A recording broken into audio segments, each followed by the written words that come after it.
Okay, good evening, everybody. Today is May the 12th, 2022. We're here with Chris Hauser.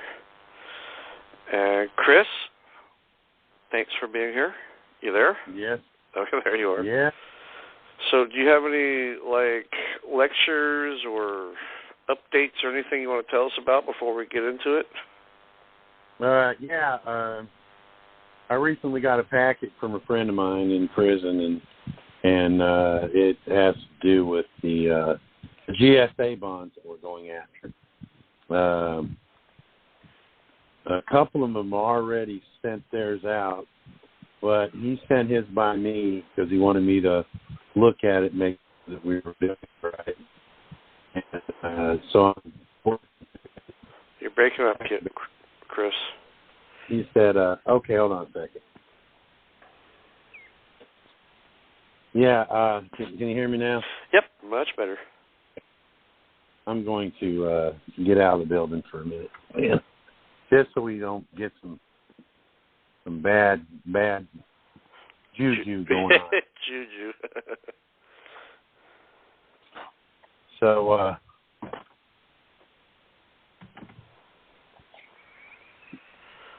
I'd gotten in contact there. He sent his documents with me, and I talked to him today. He was telling me about his buddies that have already sent theirs out, so we'll see how theirs goes. But he wanted me to go over mine, or me to go over his, because I have his power of attorney. So I can do all his stuff for him. The reason that he wanted me to do it like that was so the prison couldn't stop him up. If his friends that are doing it get stopped up, then they're kind of screwed. You know what I mean? So he wanted me to make sure that it was all squared away and to send it off, do all the documents that have to go with it. And I was talking about this Monday. I was talking about this Monday with some folks that have been doing this GSA bond thing for quite some time. And I got a recording of about a 4-hour-long Zoom conference. Now, these guys, they've done a lot of work to get theirs together to what it was that they were doing. But the one thing that stuck them, that was holding them up, was, how do you go about getting these counties to give up these bond numbers? And, you get them through the DTCC. First you go to the counties where they were created with a FOIA request, and when they refuse your FOIA request, then you take that refusal letter that you get to the DTC. Now the DTC will be authorized to turn loose those bond numbers. So that's where the difference is between what this group has done, this research group has done, and why they were stuck. They were getting favorable results, but they weren't getting the money.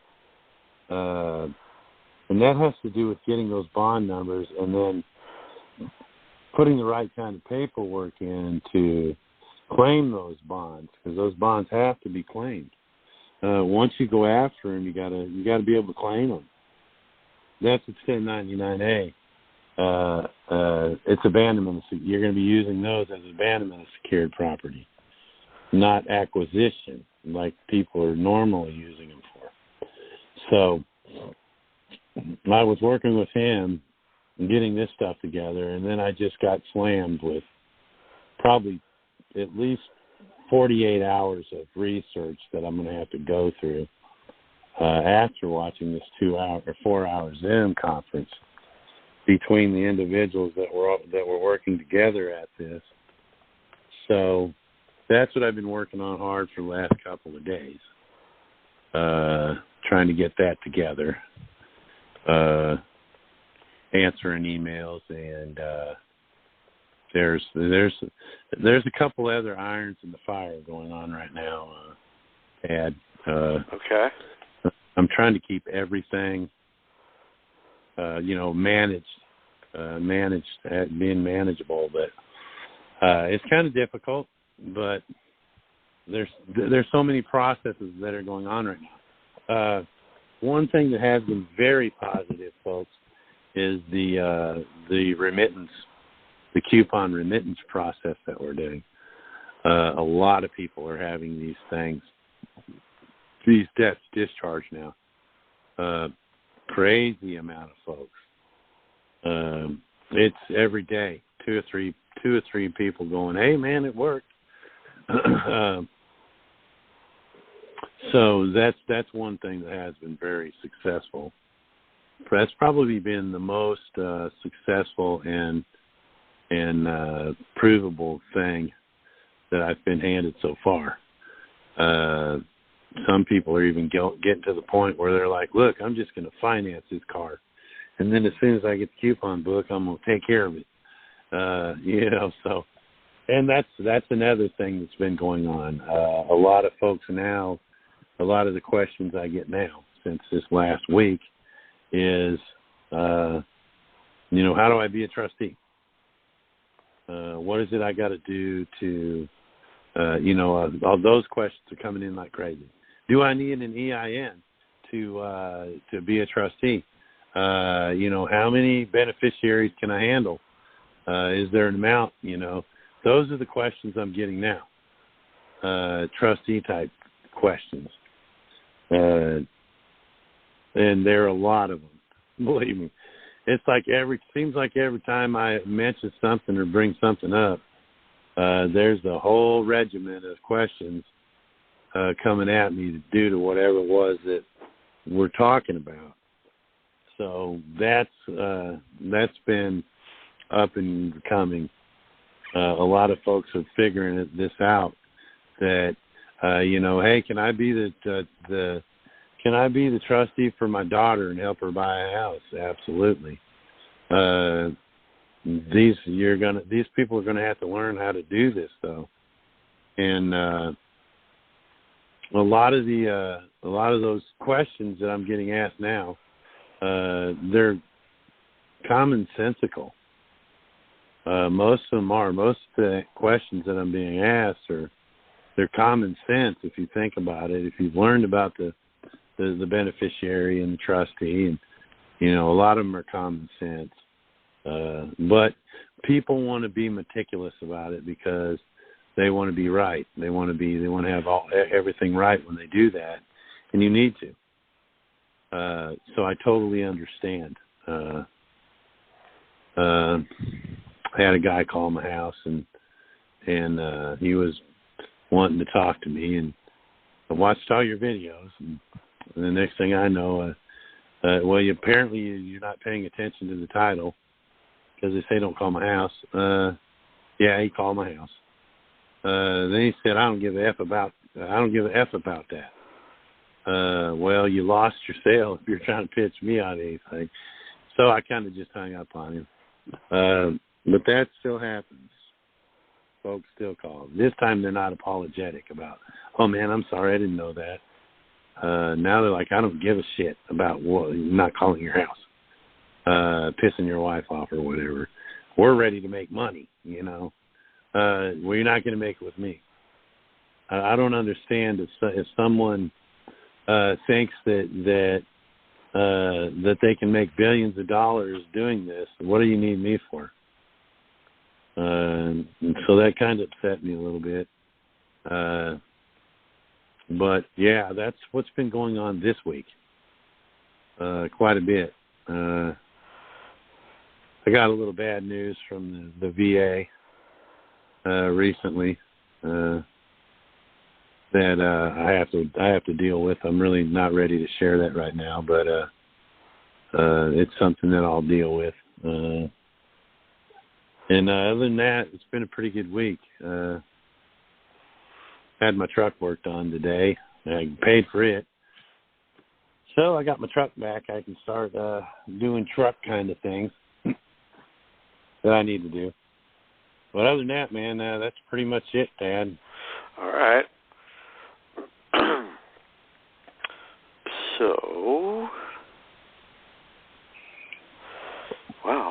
have many in the way of questions tonight so far. So let's go ahead and click on someone.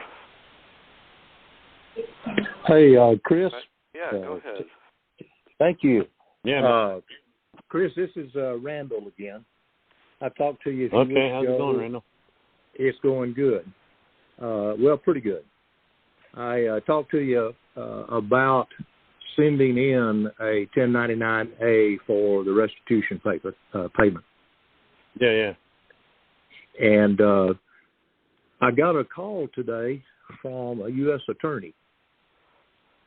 And they told me they had my 1099-A on their desk and were looking at it, that they'd never seen one of those before and wanted to know what I wanted them to do with it.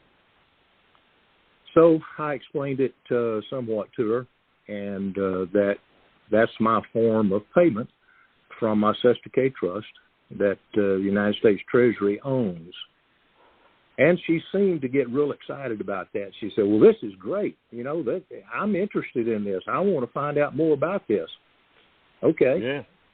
And so Did anyway. you tell her to watch my videos? No, not yet. Yeah. I didn't.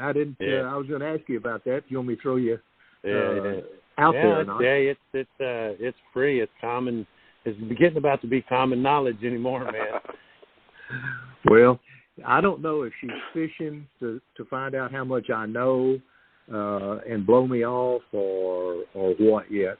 So anyway, she calls me Think back. about it this way, though. They've accepted it. Well, okay. You told her what it was. You sent it to them. You told her what it was. You told her how it can be used to be paid for. And she didn't say, well, we can't have this. I'm going to have to send this back, did she? They kept No. no. I'm sure you sent that by the... Okay. Go ahead. Go ahead. No. So she got off the phone, and about an hour and a half later, she calls me back and said she had made some inquiries and done some research, and she was afraid she had to inform me that I was probably getting bad information, and the people that were giving it to me were probably running a scam, that you can't use that form to pay off this debt. So then she said, we can't accept this as a form of payment. Okay. Did she say she was going to send it back? No. She said, now, if you get any more information, she said, I'd be happy to research it. So she gave me her email address and her phone number and her mailing address there at the Department of Justice. And so I've got all that. And so I was going to ask you, what course do you think I need to take? Look, if they don't send it back to you, then it's clear that they've accepted it. Telling you on the phone that they can't do it, and then not sending you it back, that is a form of payment. That's a form of payment, and check it out. It is working. It's working. People are sending 1099-As in with the remittance coupons, and it's working. They're accepting them. Okay. They're accepted. They're getting accepted. See, and think about it. They said, you're probably this and it's probably that, but they didn't say for sure. Right? They didn't say that. They didn't say you're for sure being scammed. No. We've seen this before, and we're sure you're being scammed. No, and then she turns around and says, if you got any more information on this that I could research, go ahead and send it to me. It's almost like they said, well, we can't accept it at this time. But they're not going to send it back. They have, in fact, accepted the payment. It is a form of payment. It is. It's a document that you monetize. You monetize that 1099A. You signed the back of it. That's correct. That isn't much different than a check. It's a check that they can use, not that you can use, but that they can use, or the trustee can use. Right. Now, the only thing she gave me definitive is that, well, we're not going to be able to accept this payment, this form of payment. And the rest of it was, as you say, probably, this is probably that, probably this other. Yeah. Yeah, that's what it sounds like to me. Well, would you... they're not... Wait and see if they send it back to you. All right. Wait and see. Give them about 2 or 3 weeks. Give them about 2 or 3 weeks and see if they send it back to you. Okay. And if they don't send it back to you, then contact this lady back and say, hey, man, I thought you guys couldn't accept that. You, in fact, did. If you sent it by the postal rule, they, in fact, did. They accepted it as it's a contract. You sent them a letter, right? And you stated the postal rule in it, right? That's correct. Well, then they've contractually agreed that they got it. And so that's what I'm saying. Give them about 2 or 3 weeks and see if they send it back to you. If they don't, you can say, hey, I thought you said that you wouldn't accept this. You have. Contractually, you have accepted it. And not only that, you've kept it. You've kept the form of payment. That means that you've accepted it. Send me a statement showing a zero balance. You guys can quit playing around. You're not going to get my money from my trust and then still think I'm going to pay you. That's double dipping. I about guarantee you that they will not send you that 1099A back. They're not doing this, folks. They are not sending. I've only heard out of everybody that I've talked to, I've only heard one person say that they sent them the 1099A back. One person out of the thousands that have done this. Only one of them's got it back. There's been people that have accepted them. There's been people that, there's been people going on there to, that are saying that they were accepted. There's people going on saying that they weren't, but they never get them back. And I say that to them. I said, so they said they wouldn't take it, right? Yeah, that's right. Well, did you get it back, or are they sending it to you back? Let me know if they send it back to you. Okay. If I wrote you think about it this way. If I wrote a check that wasn't any good and I tried to pay a bill with it, and it didn't clear, insufficient funds, wouldn't they send the check back to you? Hey, we can't take this as insufficient funds. Right. And that's exactly what they're doing to you all when they do not return the 1099A. They should do that. Any other time you send them a payment, we can't, we couldn't get this to clear, so they're going to send the check back. Unless they're going to use it for, you've done this a bunch of times to the same store or something. But then they wouldn't be the ones to do that. It'd be your bank. It'd be your bank to come after you for writing checks with insufficient funds. Or you'd still owe the folks that you owed the payments to. I'd wait and see. Give it a couple of weeks. See if they send it back. If they don't, I'd call her back and I'd say, look, I thought you said you wouldn't accept those. It is, in fact, been accepted. The fact that you haven't sent it back to me. And then say, look, if you can't send it back to me, right, then you've agreed that you have accepted it. And, either send back the 1099A or send me a statement saying there's a zero balance. Because they can't keep them both. You know what I'm saying? They cannot keep them both. Yeah. They can't keep charging you and already have accepted your payment.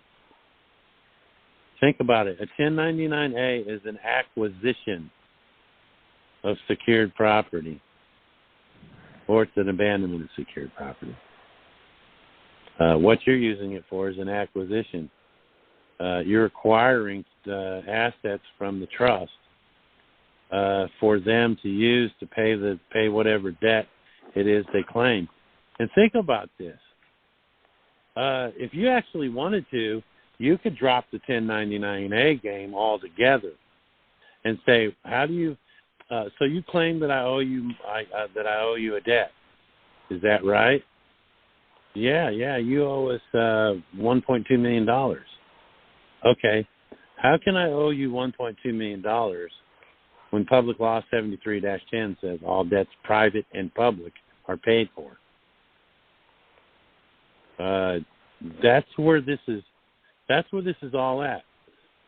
If you got a debt and they won't discharge it with a coupon, or they won't discharge it with a 1099-A, then I would turn right around and I go, how is it that I even owe you a debt? I've been trying to pay you for a debt that Public Law 73-10 says I don't even have. So how is it that I owe you?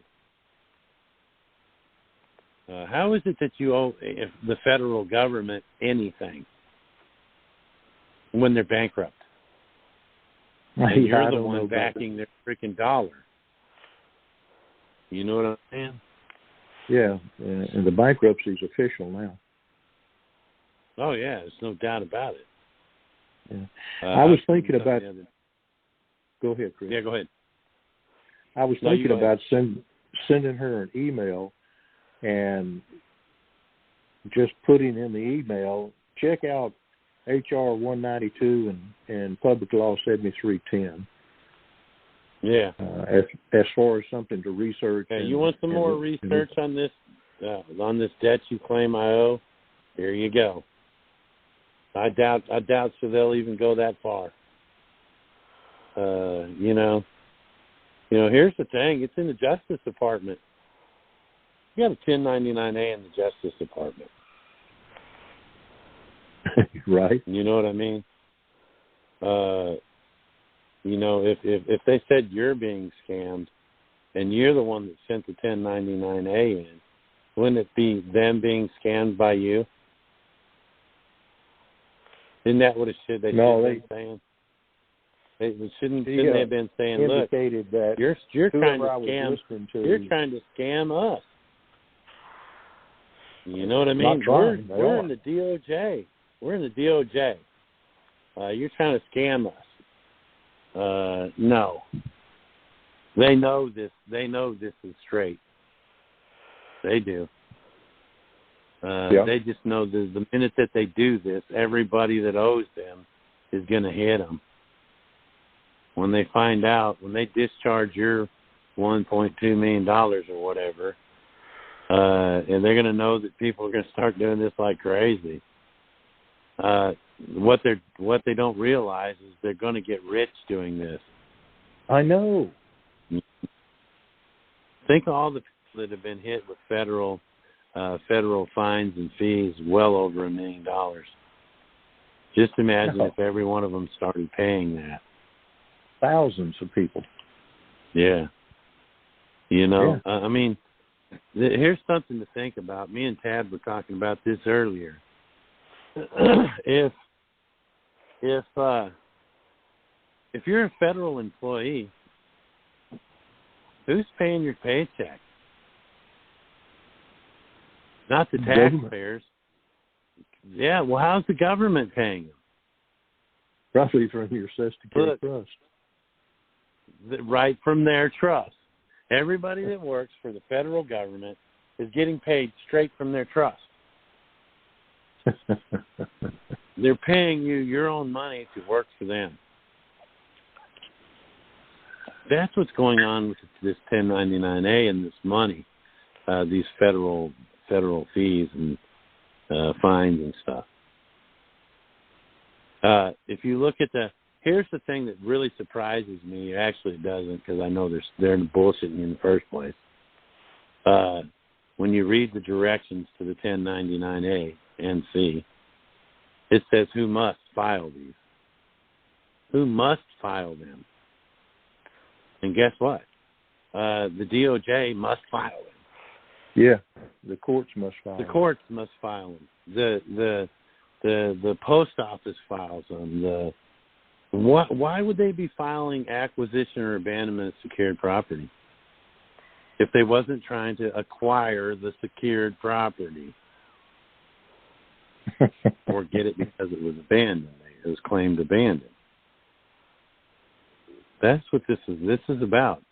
If she's that ignorant, she may be. But I guarantee you, if this goes up the chain, they're going to know exactly what it is you're doing. Maybe that's what it'll take. That's why I'm saying lay low with this and see what happens over the next 2 or 3 weeks. Because she might go, hey, this is what I just got put across my desk. What's up with this? Well, she went and talked to her boss, who doesn't really know a whole lot about it, but maybe they shared this up. If this is some kind of scam, then this is a new kind of scam that we need to report so it can be investigated. Okay? Well, if that's the case, that document's going to go up the chain.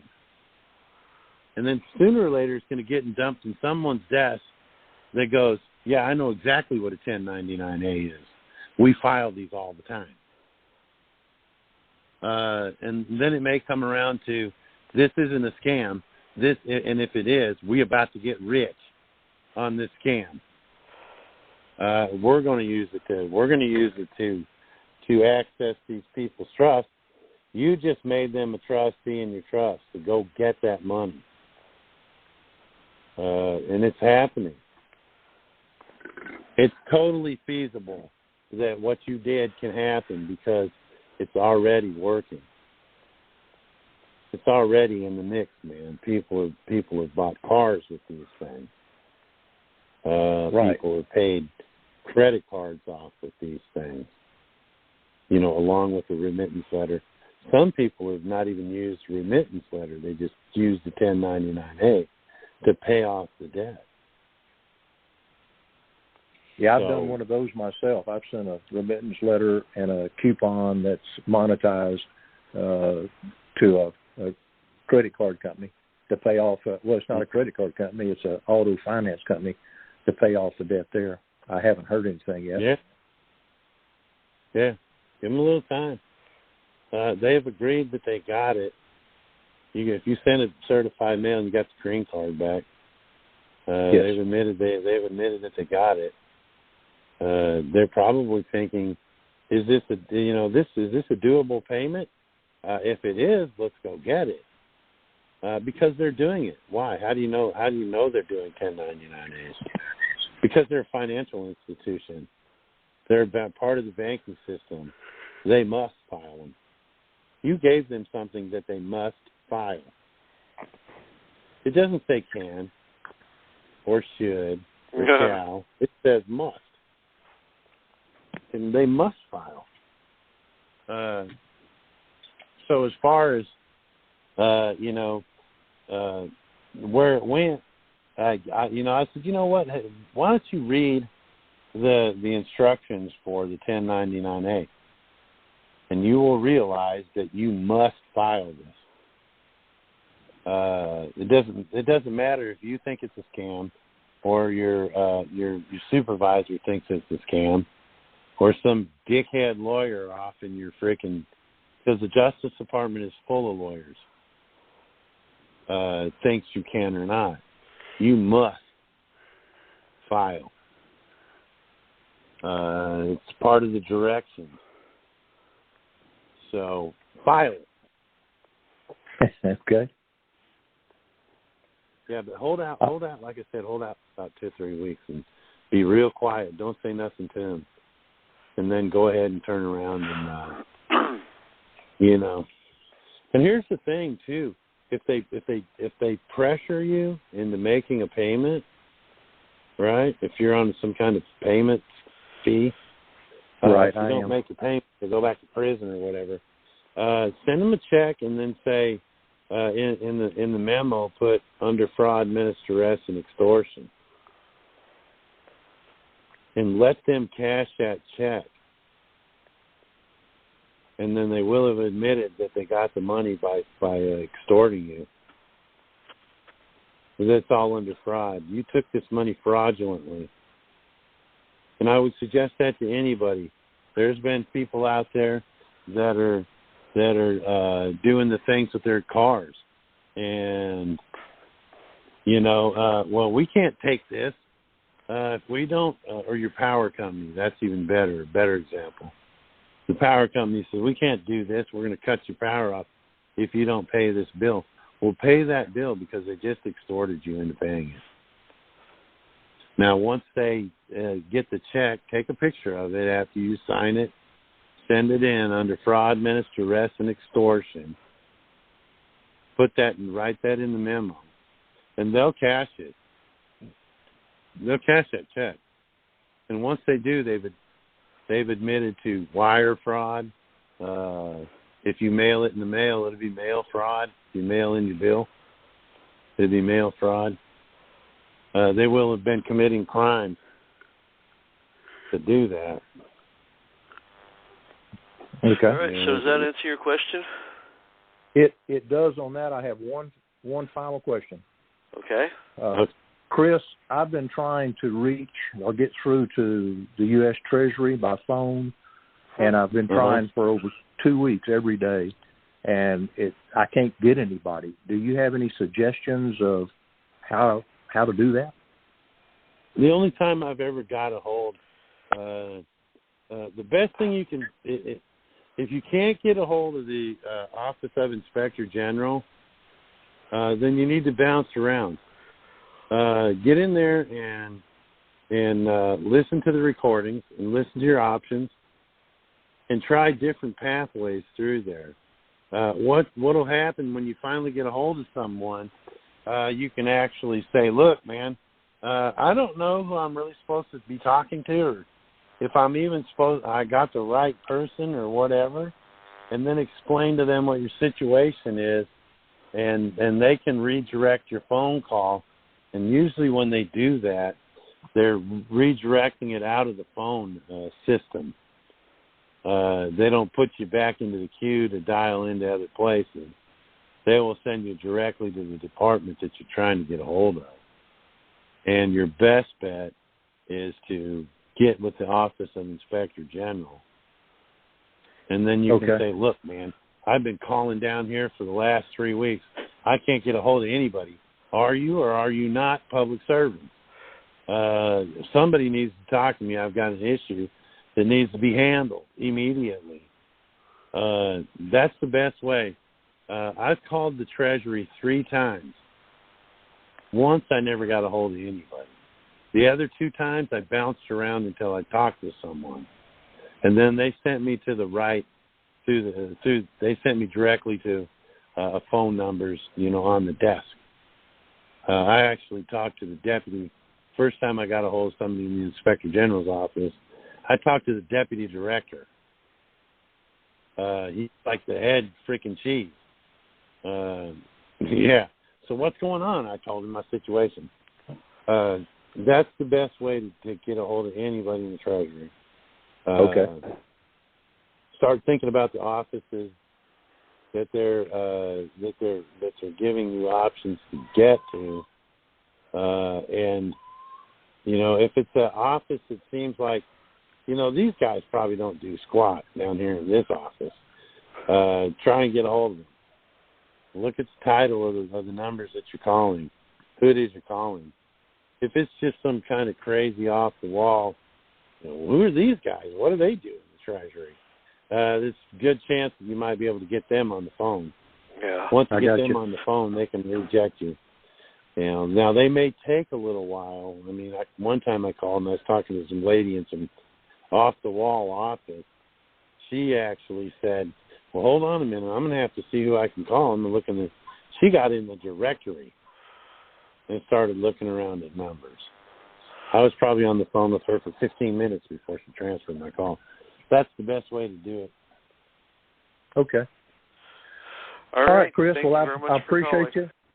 Yeah, Tad, thank you Yeah, so man. much for what you're doing. Thank you. Yeah, hang in there and let us know how it works. All right. I will do it. So, next person, 909. Go ahead. 909 area code. Go ahead. Hi, Chris. This is Mark. A quick question. I'm in the process of starting a new business. I'm ready to do my e-file, and I was wondering if you can connect me or email me some information on a couple of trustees that I can contact so I can get the process started. What is it if this is a business, you can't, you can't use your trust to support your business, right? Right. Yeah. I'm starting a brand new business so I can be self-employed. I don't have an existing business. Yeah. Well, it's a business nonetheless. You can't use your trust to start new businesses. What you can do is create a foundation, and through that foundation, you can help people out by using their trust. And that's about as close as you're going to get to any kind of business thing.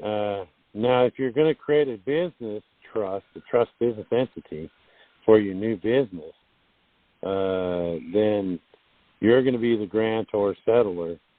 You're also going to be a beneficiary of that. Now, you can find individuals that you trust to be trustees in it, but if it's a new business, probably your best bet is your significant other. Have them be a trustee in your trust, so that they can do things along with you. I'm not certain what your business is or what it is you're trying to do, but all I know is you need to keep yourself separate. You need to keep the trust separate from any businesses that you're doing. But other than that, I couldn't explain. I couldn't even tell you where. I'm too unsure about what it is you're trying to set up. It'd be for doing a mailbox and printing business, starting a brand new business. Okay. Yeah, that's something totally separate than what we're doing. All right. Can you still refer me to someone that can use as a trustee to get the car paid off and get a brand new car? Is it going to be the company? No, it's not going to be. It'd be private use, not nothing to do with the company. Okay, so what you need is somebody to work your 1099-A and help be a trustee to get your trust. Correct. For your personal use. Correct. Yeah. We're working on that. Maybe next Thursday I could have some information on that. One guy I do know of, he said that he should be up. That was a week ago. He said he should be up in 2 weeks. So, and when he's ready, I'm going to turn you all loose on him. Just like the Tara and Drew. They're helping folks. They're already getting set up for this. They're already taking some people. But they're mostly real estate. I think they're going to try and help people get cars too. Maybe along with the house. Mm-hmm. I shot them over a text plus an email, and I still haven't heard from them. It's been almost a month. Well, you'll have to be patient because it's just two of them doing this. And right. I'm telling you all, man. If you guys watched, you don't even have to look at their video. Just subscribe to their channel and look at how they look in their oldest video, and look how they look in their most recent one. They're wore out. They're tired. These two, this couple here has been working tirelessly trying to get this stuff set up. I stay in contact with them, at least once a week. We're messaging back and forth. To me, they're the first ones that came across to me as legitimate folks wanting to help people out. But you can do this yourself, man. Do you have someone who you trust that isn't your wife?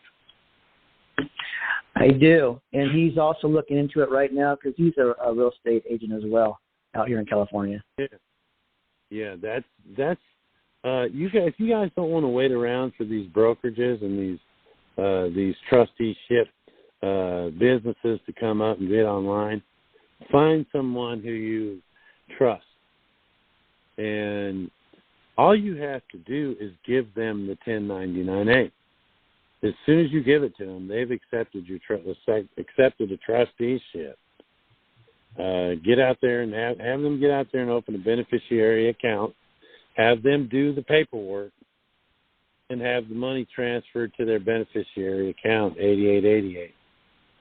And then they can start writing checks out of it to get you the car, to get you the insurance, to get you the gas card, to get you the maintenance fees for the next 3 years. The big mutter tires or, the nitrous oxide hookup or whatever. All that stuff they can do. As a trustee, they can do all that. All they have to do is understand what it is that's required of them as a trustee. There's no special certification or license or any crap like that. They just have to be willing to take the job. And they could be your friend could be doing this tomorrow. Any one of y'all's. If the friend you trust doesn't know anything about this, turn them on to it, man. Teach them it. Teach them what it is they need to do. And then turn around and be their trustee for them in whatever it is they're doing. There's quite a few couples out here that are they're not married. They just live together, have children together. They're acting as each other's trustees to do the stuff that they want to do for each other. It's not hard, folks. It is not hard to be a trustee. All you have to do is understand what it is that you're supposed to do. And you can learn all that. Googles will teach you all that. Googles will teach you everything you need to know about being a trustee, what your responsibilities are, how everything's supposed to work, and what steps you take to get there. It is basically simple. So. All righty. Well, I guess I'll have to invest in some houses then if I can't do the other part then. I appreciate your time. Thank you very much. Yeah. Go get that house and that car. Hi, Chris. This is Cynthia. Hey, Cynthia. Hey, I think I had called back like 3 weeks ago. I was the one that had the 1099As. Mm-hmm. So I have a quick question. So I did the coupon with my bank account. I have a line of credit and a credit card with them. I sent it off back in like the beginning of March.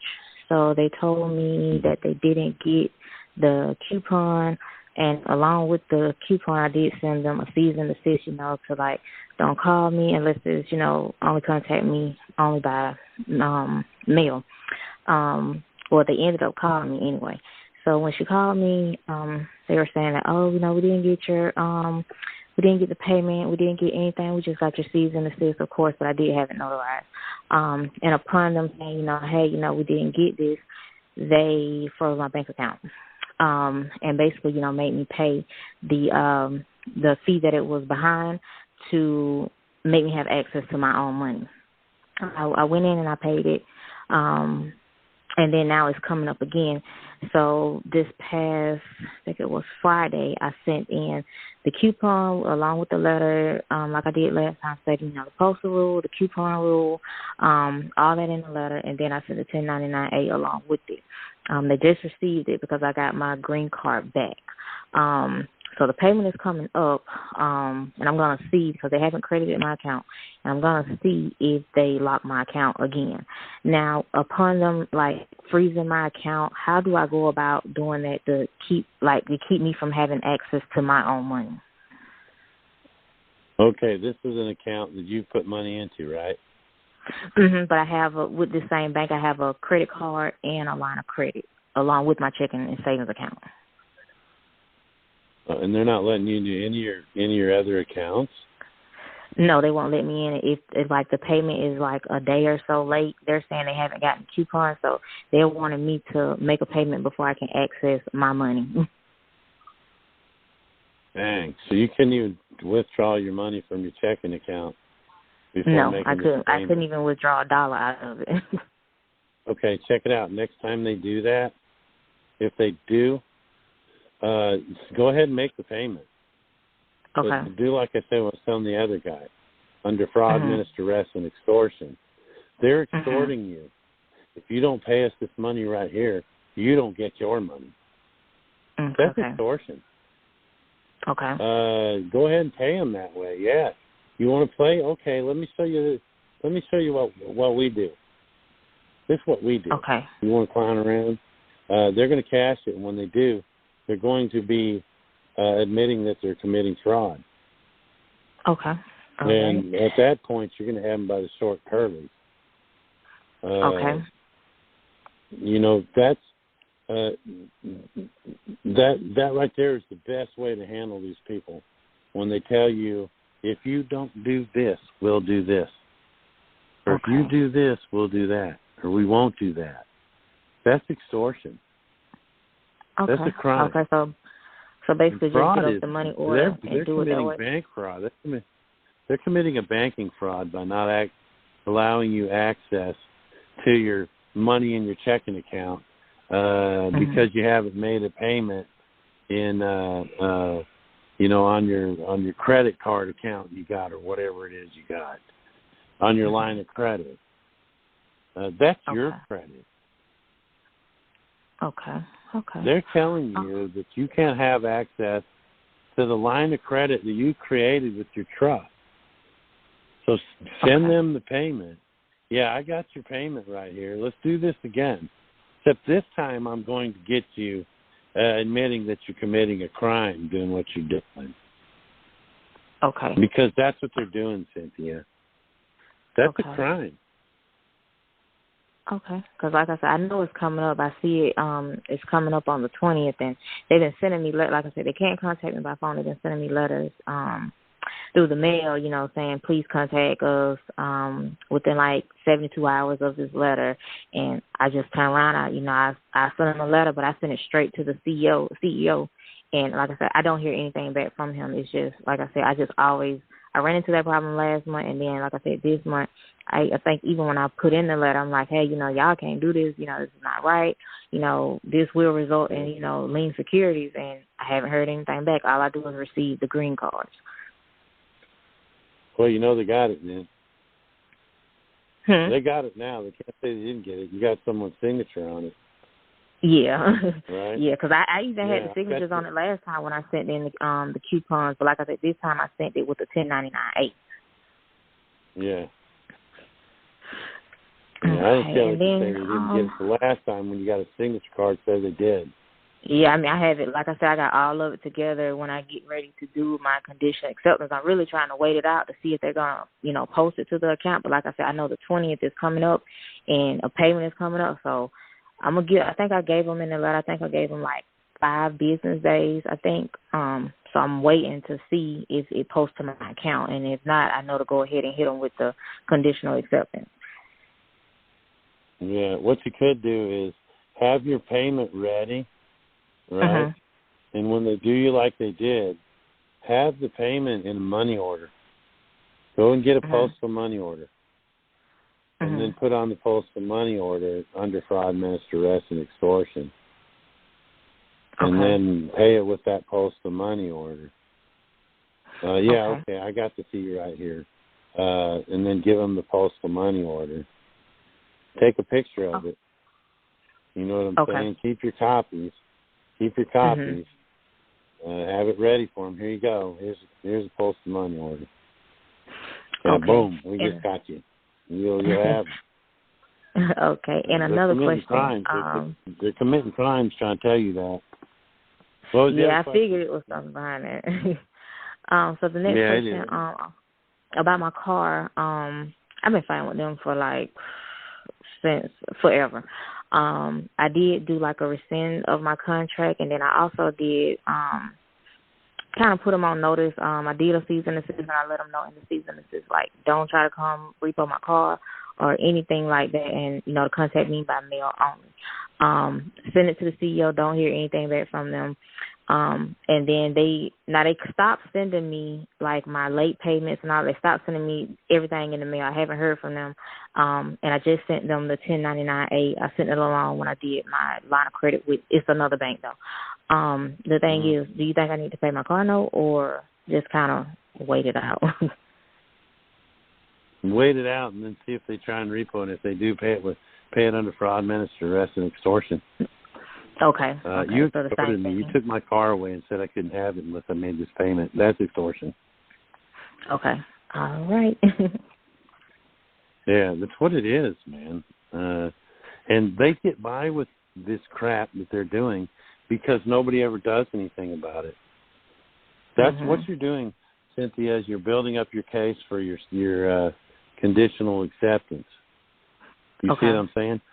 You can, when you do your conditional acceptance, you put in the fact, you guys forced me into making this payment, knowing good and well that it was already paid off and that you accepted the payment.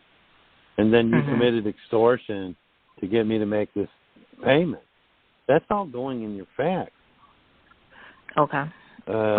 When it's said and all said and done, they're going to admit that they committed crimes. It doesn't go well for them. Okay. Like I said, I have everything from the time I've been sending them. I have copies. I even have the receipts from when I went and mailed it off with the tracking them. I have all that, green slip, everything. So I'm ready for them. When they don't go my way, I'm ready for them. I hear you. Stay strong, girl. All right. Thank you so much. All right. Thank you. 636, go ahead. Hi, Tad. Hi, Chris. This is Rob from Missouri. Hey, Rob. I've got an update here about my conditional acceptance. Yeah. I sent that out to 85 different people. Yeah. And I figured they would, pardon? I said that's the monster. That's the biggest conditional acceptance I've ever heard of. It must be working, Chris. They gave me a invitation to attend the Admiralty Tribunal on May 4th, which I ignored again. And I got on there a couple of days ago. I'm like, well, I better get on here and see how many warrants they've got for me. And the case has vanished. Poof, it's gone. Wow. Yeah. And I was up here at Quick Trip the other night, and I pulled onto the parking lot onto the street there, right in front of an unmarked police car that I didn't see before I pulled down. And he followed me for probably a half mile and then turned and went the other way. Yeah. So those are two real positive things for my conditional acceptance. Yeah, that's good news, man. The other county is still holding out. They wrote back and said they'd put a copy of my conditional acceptance in the court file. So you didn't ask them to do that. No, I didn't. You know what I mean? That you're the second person I've heard say that they put the conditional acceptance. Which is good. because now if they've entered it into the case, if they try and go to trial with it, you're going to be able to subpoena. You're going to be able to subpoena both of the attorney generals as your witness. This isn't going to trial. I can't tell you that much. The minute they say this is going to trial, you can say, okay, I need to subpoena a couple people first. Both of the Attorney General of the state of Missouri, who will be my witness? Who is your boss? You know what I mean? They're going to come down here and they're going to agree that they witnessed this contract. These attorney generals contract with you to be your witness. Your case ain't going to trial. And like I was telling Pat earlier tonight, I was talking to Lavely on the phone, and we were going over his GSA thing, and he got a letter from a guy who was an inmate getting ready to get out. I may have even talked about it here. Did I talk about it already tonight, Tad, here on the top? Lavely, yeah. Okay. Did I talk about the letter he got from another inmate? I think I did. Yeah, he used it, and they had charges up on the guy who was in prison. That's right. They dropped it. Yeah, and they dropped the charges on him and let him out. So, because he did a conditional acceptance. Yeah, I've seen a lot of people have success with the conditional acceptance. I've seen a few people have theirs completely ignored, which is really messing up. Because if you ever do take this to trial, guess what's going to be brought up? In our case, in our case here in Tennessee, if we would have played ball and went in with them, we would have testified. I would have anyway. And I would have got up there and I'd have said, look, you've heard 24, 25 people all say they had no contract with us or they had no business arrangements with us. And then you heard them read the description of the collateral on the UCC1, where it says there's a contract number. Every one of these people read a different contract number. There is, in fact, a contract out there that this court won't allow into the record. These people all committed perjury. Every one of them got up here and lied on the stand, said there was no contract when there is one. You just don't get to hear about it, jury, because this judge sitting up here in his black robe won't allow the contract into the record. People like y'all there that are getting they're actually, these courts are dumb enough to put the conditional acceptance into the case. Stepped all over their peckers. You just put a document into the case that's going to cut your throat. You just agreed. When they put the conditional acceptance into the case, the judge automatically has to recuse, because the clerk. Okay, when you do the conditional acceptance, and the clerk is one of the people that you served, and they put it into the record, they've got no choice but to recuse. That's why I'm saying you're not going to. This case you got's never going to go. Not with the conditional acceptance into the record. That's dumb as hell. I don't know what freaking person even allowed that, especially when you didn't ask. They are so arrogant and so fascist here, Chris. They just mull over whoever they want to, Yeah. Well, they took the mower to the wrong yard. Right on. Hey, I might be winning a little on that front, but I'm still sitting here with the lights out. You got any ideas about that? think I just heard a good one with the extortion thing. Yeah, I would too. I would say I would send them a check. Send them a check, and even better yet, a money order. Send them a money order. The reconnection fee, and call your power company. What is it going to take? Okay, how much is it going to take to have my lights turned on? Get the numbers, and then go down and get a postal money order. You could do it as easily as you could put on there in the remarks, easily as under fraud. You don't even have to put menace, duress, and extortion. Just under fraud. As soon as they cash that check, and they come and turn your power on, they've just committed fraud. Bring that up to their attention after you get your power on. Look, you're going to keep my power on, and you're going to keep it on as long as I'm living in this house. At least for the next, actually, forever. Because there is no statute of limitation on fraud. I'm going to keep this picture of this money order and these copies, these carbon copies of it, forever. And you're going to bring electricity to my house every month. And if you ever turn it off again, this is what I'm going to do. Because they admitted to it. Mail fraud. You do use a postal money order, you go down there with the postal money order and pay it. You just committed mail fraud.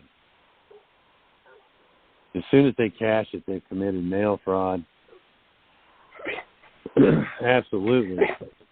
Right on. I don't know if you read all of those letters that I sent you, but I actually wrote the Provost Marshal General and the Postmaster General here about the mail fraud with the Attorney General over my conditional acceptance and trying to trick me into the name game. Whether or not that'll do any good, I have no idea. But yeah, you haven't gotten a response back for that yet? No, that's only been, about a week ago, I think. Oh, okay, yeah. Give him a month.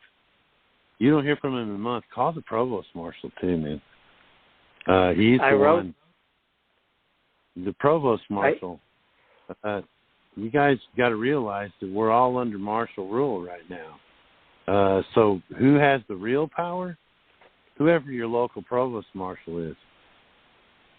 They're the ones with the real power. Sheriff's got some power. But believe me, the Provost Marshal come down and arrest the sheriff. Take him back to the freaking stockade.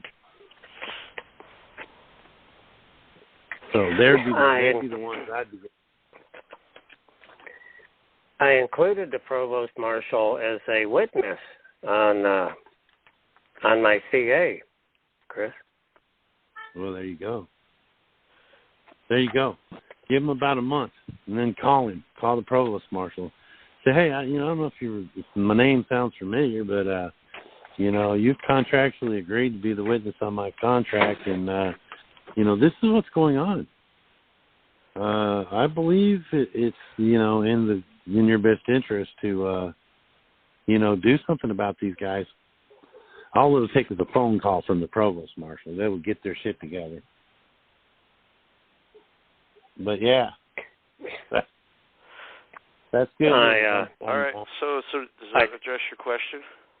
Yeah. One other quick thing here. I told them both that I thought that they were committing trust fraud and asked them for a complete on-ledger and off-ledger accounting. And I asked the Provost Marshal, the Governor, and the Attorney General for that. So I don't know if that is beneficial or if any of them will do anything about that. I doubt it. But any thoughts, quick thoughts? Yeah, you may be surprised. Give them a little time because, the wheels of bureaucracy move slow. Right on. Yeah. Thanks, Chris. All right. Thanks, Ted. You bet. All right, brother. Thanks for the good news, man. Okay, 509 area code. Go ahead. Yes, my name's Robert.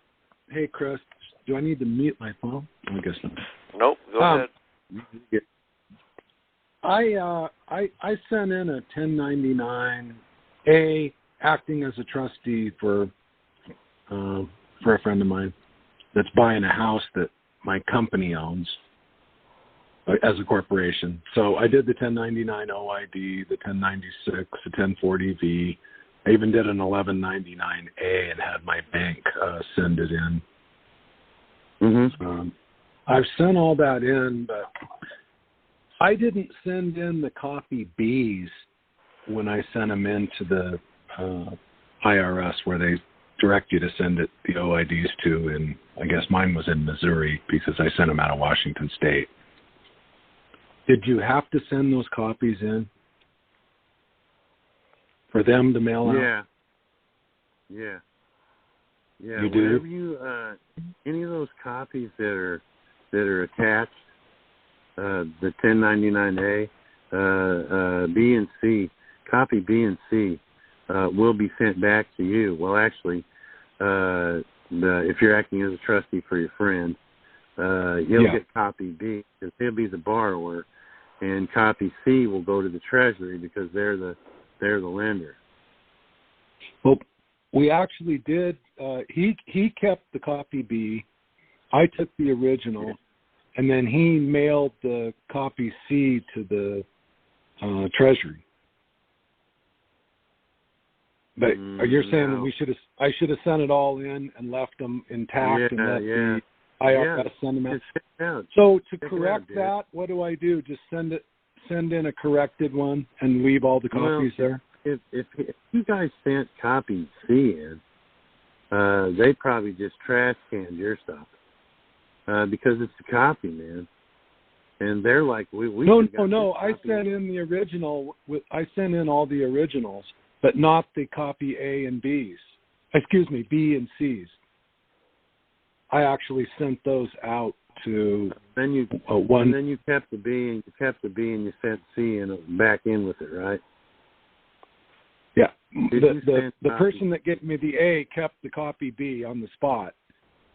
He only gave me the red copy, and then I later on found out that he should have gave me the C, and he went ahead and sent the C directly to the Treasury. They may do that. See, they're going to get the A anyway. They're just going to keep the C. Yeah, they got all that. Okay. Yeah. You should be good. And it was endorsed, right? The back of copy A? Yes, the original one I sent was. Okay. Yeah, you're good then. You should be good then. Well, I'm glad to hear that that's okay. Another question is, I did 2 1099As online to use the Tara and Drew as trustees. Yeah. And how's this going to work? I mean, I didn't sign the back of and there's nothing to sign the back of. Well, I did it online and sent me a copy of the B to print. Yeah. There's going to be, if you guys file online, right, and you put in the borrower's name, if you're doing the thing with Drew and Tara, you're probably the lender, and they are, and then the buyer is the borrower. They're doing things a little differently, but I told them, I said, look. No, man, I didn't do it that way, Chris. So when you did I have the Treasury. Okay, so when you e-filed the 1099A for them, for the Jared Realtor, investment realtors, you did the lender as the Treasury, right? Yes. And you did yourself as the borrower, right? That's correct. Okay. Here's what's going to happen. When you get your hard copies, you're going to send a correction in. Okay? They're going to send you, because you e-filed, they're going to send you copy B as an electronic copy. Yeah, they did already. Yeah, they get on that pretty quickly. I got it right away. Yeah. So what you're going to do is, when you get your 1099As, the hard copies, when they finally send them out, what you're going to do is you're going to check, put an X in the correction box, and send them a hard copy that's signed with the beneficiary signature. as a correction, but it's going to look exactly like the one you e-filed. All the information's got to be completely the same. All right? Okay, so they're actually going to, they will actually send me a hard copy. The IRS is going to send me back a hard copy in the mail of the A? You've ordered them. Haven't you ordered them already? I just went online and on 1099 online and filed it, and it just gave me a printed exception accepted. Yeah. Okay. Then you haven't ordered them yet. What you want to do is you want to do a Google search, and you're going in the Google search. You can say, "How do I order IRS business forms?" And it's going to take you straight to their site. And then order about 20 1099As, 25 of them. Now, they may not send them to you right away. I have them already. Yeah. I have plenty of them. Well, then what you're going to do is you're going to make a hard copy, a correction. Okay. You're going to take one of those nice new 1099As you got, and you're going to make a correction. It's going to look exactly like the one that they sent when they sent you copy B back. All the information that's on copy B, transfer that information over to your hard copy 1099A. Check the correction box. Okay? Check the correction box, endorse the back, and send it to the Treasury. And then what they're going to do is they're going to say, okay, we got the hard copy of the dude's signature. Okay, now you also when you put in borrower on the electronic one, you after your name you put comma beneficiary, right? Right.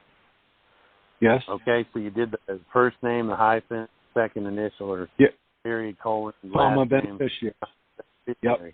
When you filed that, they knew right away that the borrower was the beneficiary. So you covered that. Now what you're going to do is you're going to send them a hard copy with a wet signature on it. And it's going to be a correction.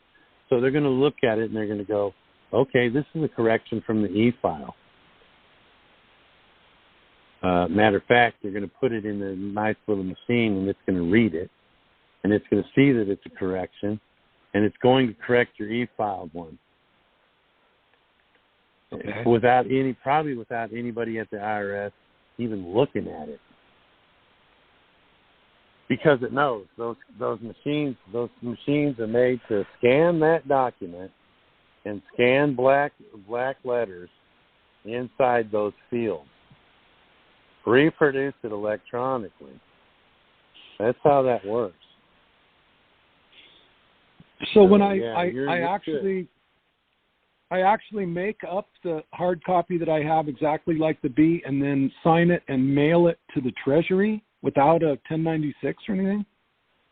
Yeah. I'm not transmitting because it's a correction. You're not correcting the OIDs or anything like that. You're just correcting. No, one hasn't even been made yet. I know. But they're going to see that now. They're going to see that the e-filed one was corrected, even though there hasn't been an OID 96, 40V, and an 88 cent. Okay? If you've done, if you've done this for the Jarretts, you're going to say, here's my copy B that I got from e-file. I filed a hard copy. I've already filed a hard copy correction. So go ahead and do the rest of the paperwork. And they'll be able to do that whenever they want to. That's going to set down there.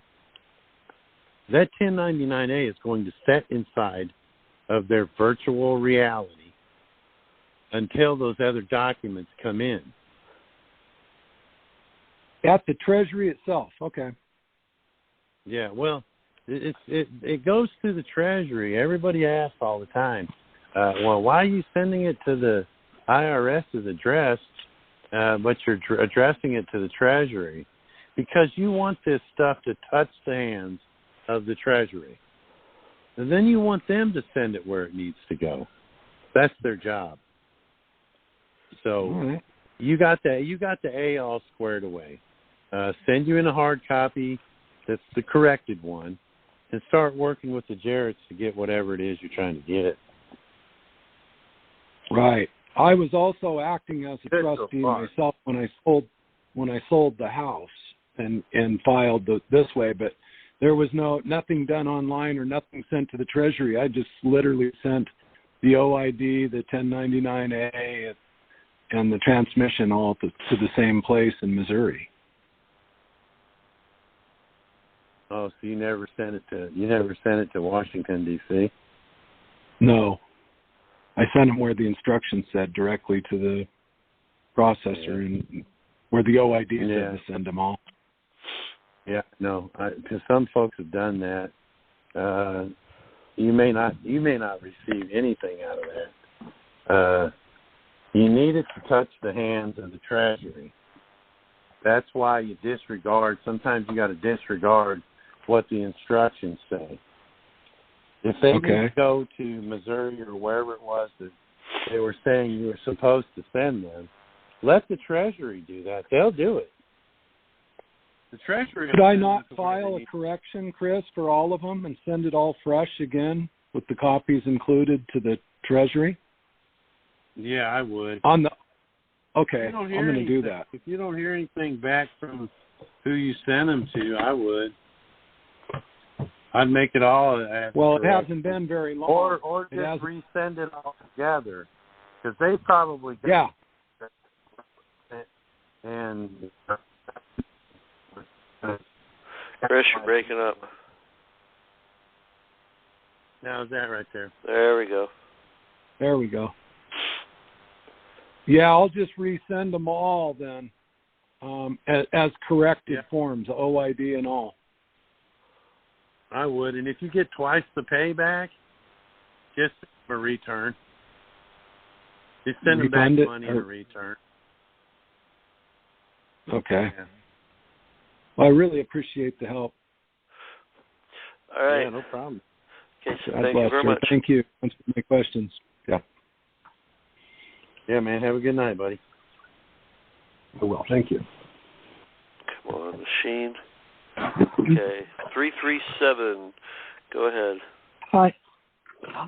This is Sharon. I have sent in, to my bank the letter, the CA, everything, and then I've sent it off to the Treasury. But my bank or the mortgage company is threatening to repo my mobile home that I financed with them. But my land is mine free and clear. It's not tied up with it. And can they come on my property to take that? I tried to get my daughter to do the purchase the land with gold and silver, but she don't want to do it. She's too scared. So, I mean, can they come on my land, or what do I need to do there? Any suggestions? Well, they're trying to come repo your trailer. Is it single wide or double wide? Single wide. Yeah. So the axles are probably still on it. They may not. No, it's not. They're not. Okay. Yeah. Oh. So you did do the coupon with the trailer, the trailer payment? Yes, I did that. I sent them a CA, a conditional acceptance, an attorney. They sent me something certified mail. I signed with the beneficiary signature on the green card, everything. But they're saying I'm in default, and within 30 days, they're going to put it into repo to where they'll come and take it. Yeah, they're going to repo it like a car. So yes, you've paid it. You've made the payment. Yes, right? Through the coupon. Yes. And they accepted it. They never sent the coupon back, right? No. And I sent them. Did you send it? Let me ask you this: did you send the conditional acceptance with the coupon? No.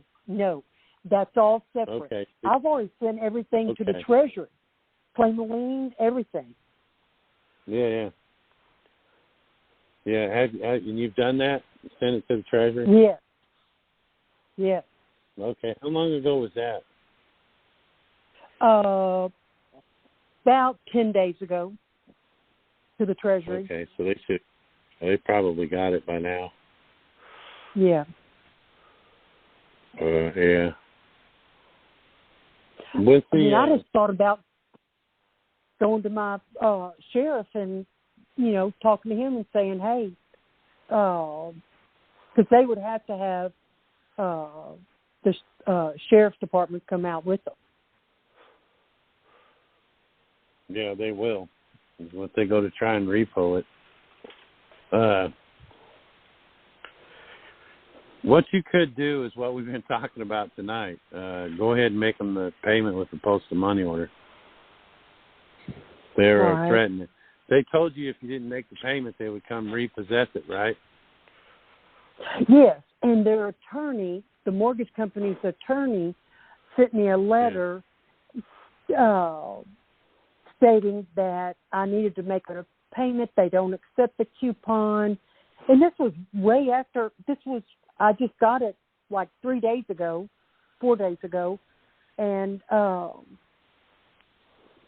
that was the response to my coupon. Nothing about the conditional acceptance. So I signed how can they say they don't accept the coupon when they do it every month? Exactly. Do you not send a coupon in every month with your payment? Well, it was an electronic payment. They automatically took it out of my account. Well, there's still a coupon being made. Yeah. How did you send them a coupon then, if it was all electronic? Because they send me a statement every month of the breakdown of how much I owe. They still have my escrow money. I'm thinking about like the credit, I forget the name of it, to where they're supposed to pay in a timely manner. Once I pay off my loan, they're supposed to, within 20 days, send me my escrow payment, for my taxes, for my insurance. And they haven't done that. And I thought about sending that letter in because they still... Here's what you ought to do, because they owe you and they haven't paid you that escrow money. What you need to do is, this is what I would do if I was in your shoes right now. What I would do is I would go to the Secretary of the State. I don't know what state you're in, but go to your Secretary of the State's website and do a UCC1. Do a UCC1 lien or claim of lien. Right? On the trailer. Okay. Do it on the trailer for like $1 million. Okay. Now the trailer owes you, because it's got escrow in it, right? Yeah. Now the trailer owes you more money than what the mortgage company says you owe it. Okay. So now, if you want to take this off, if you've got that lien in your hand, right, when the sheriff pulls up, you could say, look, are you a constitutional sheriff? Did you take an oath to the Constitution? And as soon as he says yes, tell him, look, I've got a lien on this trailer right now for $1 million. This trailer owes me more than it owes anybody. I must be paid first before this thing can be taken. This trailer owes me. Okay, that's what happens when you all do these UCC1 liens. You put a lien on that trailer. So, Chris, if she's the creditor, who's the debtor? The trailer. All right. The trailer is the debtor. If you do this to your house, then your house owes you the money. How do you show a trailer as a debtor on a UCC form? Put the numbers in on that the trailer is. Okay. It's got a name. Like the. It's a cedar wood. It's a cedar wood. And here's the numbers. And yeah, because it's like it has a VIN number. When you put when you put a UCC1 on when you put a lien on Joe Johnson's tractor, right? Yeah. Well, it's the tractor that is the collateral. It owes you the money. Okay. You could put Vanderbilt on there, or actually, I don't know who your lender is, but they got your escrow. So you could actually name the mortgage company that has the escrow, and then use the trailer as what's being linked. If you want to come take my trailer, you bring me my money. You bring me my $1 million, because what I've got in escrow is worth at least $1 million to me. That money, that money has value, and it has value that I give it. Tad, it's kind of like paying with a sack of rice or beans. I don't know if you've ever heard of the coffee bean case. No. No. There was a case where a guy actually paid with coffee beans because these coffee beans had value. And each one of these beans was worth $100. He ended up paying with a bag of coffee beans. He got the courts to admit that money has value, and the value that it has is placed on it by the person that values the money. So that's what I would that's the first thing I would do, because then you'd be able to show that you've got a legitimate lien issued by the Secretary of the State. Look, Sheriff, these people owe $1 million. And until they pay me $1 million, they ain't taking this trailer. Come back with my $1 million, then you can tow this thing out. You can tow it out with everything in it. All right. Yeah. Yeah, because in Louisiana, everything that I've always dealt with in business, the first lien holder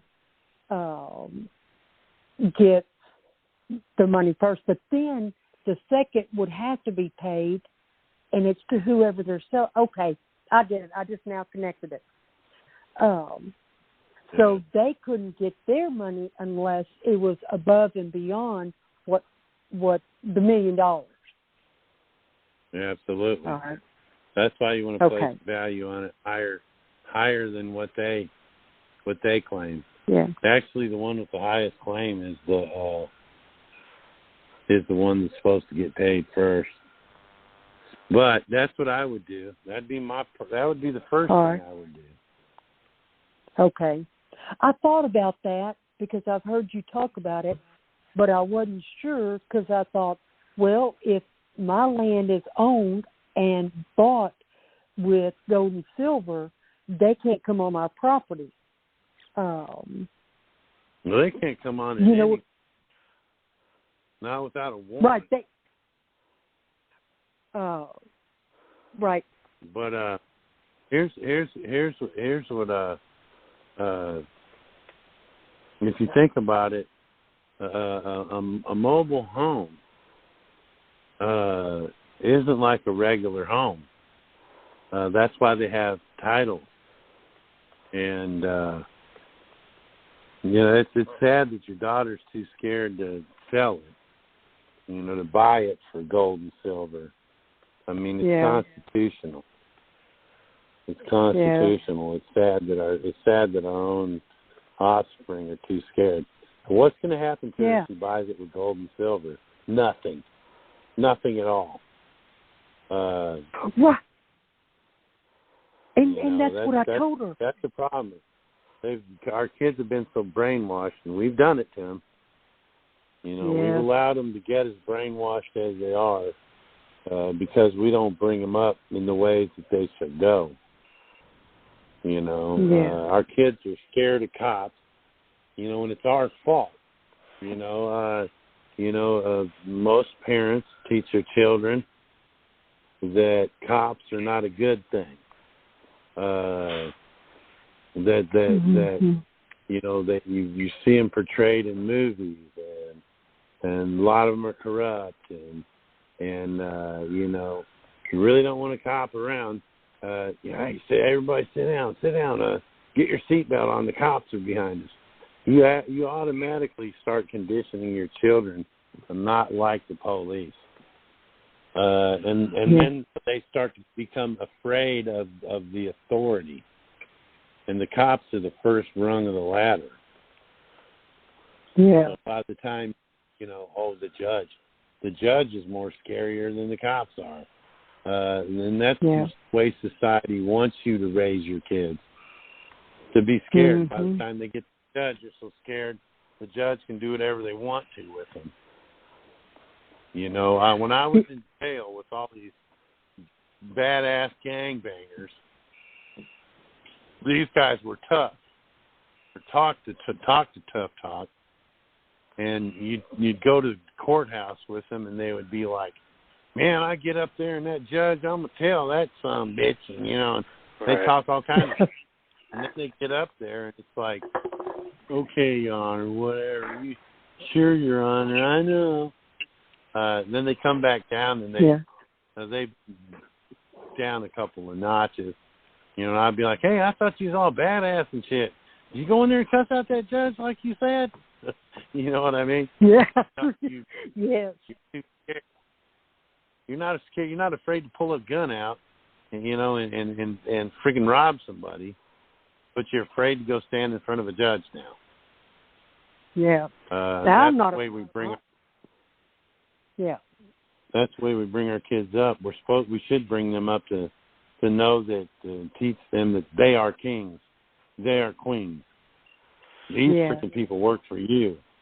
Don't you let them talk shit to you. The minute you do, you've lost. Okay, so does that answer your question? Yes, it does. I appreciate it. Thank you. All right, thank you very much. Right.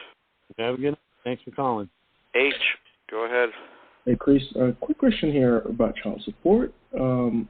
Is it better to first send the coupon by itself to the general place where you send your coupon, the normal address, and it's if they don't credit the account that you send another coupon with the coupon letter, or go straight with a coupon letter? Because the coupon letter can be threatening, and it has gotten credit card accounts closed and so forth. So I'm just curious to know your thoughts on whether it would be better to do the coupon first by itself or with a coupon letter for child support. And if you do the coupon letter, whether it goes to the commissioner or to the normal address here. Yeah, I'll explain how I did it. There's child support enforcement, and I would get the statement, and the statement was always addressed to Nashville. So when I sent the coupon and the letter, the remittance letter that I sent along with that, I sent it to their head office, which is actually the Department of Human Services. Child Support Enforcement is a subsidiary of the Department of Human Services. So I sent them the coupon and the letter. I didn't send just the coupon with the total amount on it. I sent it with the letter. And the letter basically stated, hey man, I've been sending you $200 a month, and And then I've also sent a coupon, and that's like $400. So, you know, the way I wrote it out, I did it a lot like what you're seeing in the remittance coupon, a lot of it with the postal roll and all that. And I sent it to him. I said, look, here it is. Now do what you always do. You redeem this coupon. I'm not sending you a check. I'm not going to help you commit a crime. Because that's what you're doing. Once you realize that they're redeeming the coupon and you're sending them money too, you're actually helping them double dip because you know they're doing it. You're actually an accessory to the crime. Trust fraud. So here it is. You know, here's the coupon. Go ahead and redeem it this one last time, and so we can be done with this. That's how I did mine, and they totally wiped it out. 1 month later, I got a statement showing that I owed the money, and with another statement, but they hadn't caught up. The month after that, I didn't get anything. And that was in December. I got one for November of 2015. And by December of 2015, the statement stopped. And they have not sent another statement coupon to my house, to my address. Now look, folks, I'm on parole, according to the state. If I really still owed them money, if the coupon thing wasn't valid and it didn't really discharge the debt, you would think that this would be the perfect opportunity to get me to start paying that back. All they'd have to do is call down there to the parole and say, hey, your parolee, Christopher Allen Hauser, owes us $11,278.14. He is, which would have been, if it hadn't really been paid, if the coupon hadn't really discharged it, right, I would be in contempt of court for over 7 years now. Well, it'd be 7 years in December. 6 years, a little over 6 years. Is they credited the account after you did that, correct? Yeah, it did, because the next statement that I got after the first one, their accounting hadn't straightened out, because I did the coupon thing about 2 weeks before the next statement came out. So it's probably already printed and ready to go by the time they got started. Have to do to understand future payment. But after that, Jay, I got a statement with a zero balance. So they zeroed out the account. And then after that, they never sent another one. Yeah. You know, if they wanted me, if the child support enforcement wanted me dragged right back into that racket all over again, all they'd have to do is say, the parole officer would call me down there and say, look, I'm serving you these papers. You got to go back to child support court and pay, you know, and do what they tell you. You know, if you don't do what they tell you, I'm going to revoke your parole. If you don't go down there and, you know, play nice and listen to the administrator and do what they tell you, I'm going to revoke you. They haven't done that. I've been out for 2 years. My ex-wife knows I've been out for 2 years. My ex-wife also knows that she discharged a $4 million debt in bankruptcy. So just to clarify, Chris, okay, because I want, maybe you can clarify this, right? 2 aspects. One is, okay if you're paying arrears, right? But then future payments, what if they keep sending it?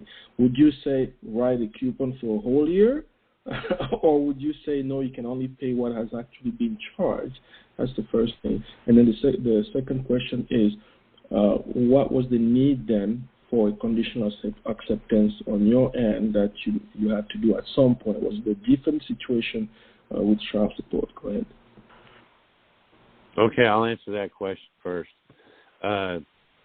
Because that was the icing on the cake. What I wanted to do was get everybody that was involved. Once I figured out that I could discharge this debt and they wasn't coming after me, the next step was to slam everybody that messed with me. I wanted to make sure that you're not ever going to try this again. And that's why I did the conditional acceptance. I wanted to get everybody that had been involved, including my ex-wife. So it's not the conditional acceptance that stopped them? You mean they had stopped billing you before you engaged in the... They stopped billing me because of it. They stopped billing me because of the coupon. Okay. But as soon as that was over, I slammed them with the conditional acceptance. And the reason I did that was to make sure that they got the message. I didn't want them coming back at me again for any of this stuff. So it was the coupon that discharged the debt, and it was the conditional acceptance that secured any future. Because, see, I couldn't say by doing the coupon, I couldn't say, if now that you've got the coupon, you can't do this to me again. But in the conditional acceptance, I'm saying, this is what you did to me. This is the crimes that you committed against me. And if you do this to me again, if you read the end of the conditional acceptance, I'm saying if you do this to me again, I can do this. I can do these lien securities against you again every year. That was my insurance policy to make sure they didn't come around again. That's why I did what I did. I could have left it at that and not done a conditional acceptance. I sure could have. So if I understand correctly, you stopped them at the conditional acceptance then? Pardon me? If I understand correctly, you therefore stopped at the conditional acceptance, right? You didn't have to try to collect from them, correct? I didn't have to collect from them. I'm trying to understand if you had to also do the lien security and everything with that, or that's how I collected. Yeah, I couldn't have collected that. I stopped the payments, and actually I paid them all with the coupon. I stopped future payments from coming in or being made a claims debt against me by paying them all off. But this is this is how I get even with you. Now it's time to get even. You took all this money from me over the years and didn't raise our children. You alienated me against my children. And you've got all these freaking illegal, corrupt judges and shit to play along with it. So now I'm getting you all, every one of you. And it didn't only give me the opportunity to collect from these folks with the conditional acceptance. It biased the court. Discharging the debt with the coupon only discharged the debt with the coupon, but the conditional acceptance biased the court. You can't come after me for anything now. When you have the principal being the Cobb County Circuit Court, and you've got the clerks, four of the Circuit Court judges, the county attorney, the Sessions Court judge, when you have all them biased, they now can't do anything to you. So it wasn't just insurance to keep them from doing it to me again. It was insurance to keep them from ever doing anything to me again. I killed somebody in this county right here. And you know what's going to happen? They're going to have to change venue.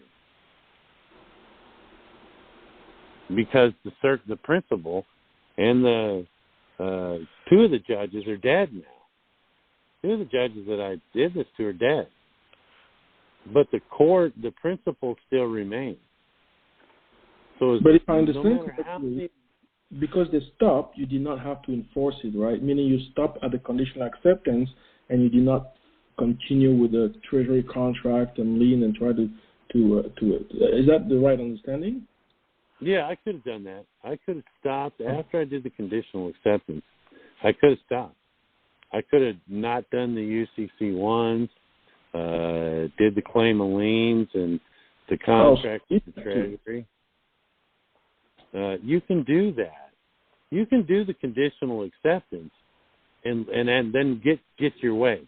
Like the guy that just got the charges dropped and let out of prison. They dropped the charges. The reason they did that is so, we'll make this problem go away just by dropping the charges. That's what they did in prison. When we were doing the conditional acceptances in prison, they were dropping the charges on the people that we were writing for. Thinking, well, if we just drop the charges, then they won't have nothing. They won't have nothing that they can get us for, even though that was the wrong way of looking at things, because you can still get them. That's what happened. Do you see a need to go beyond the conditional acceptance if they stop billing you child support after you get that? Yeah, there is a need, and this is the need. Okay. I want to make sure you don't do this again. Okay. It's like this. All them people that are down in these courthouses ruling over us, when you bust that bubble, you've won. You've actually beat them. They changed their attitude. I'm not some high and mighty judge anymore. I can now be hit.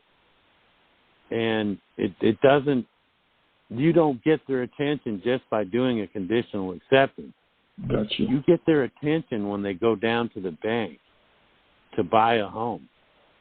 And the bank says, we can't loan you any money.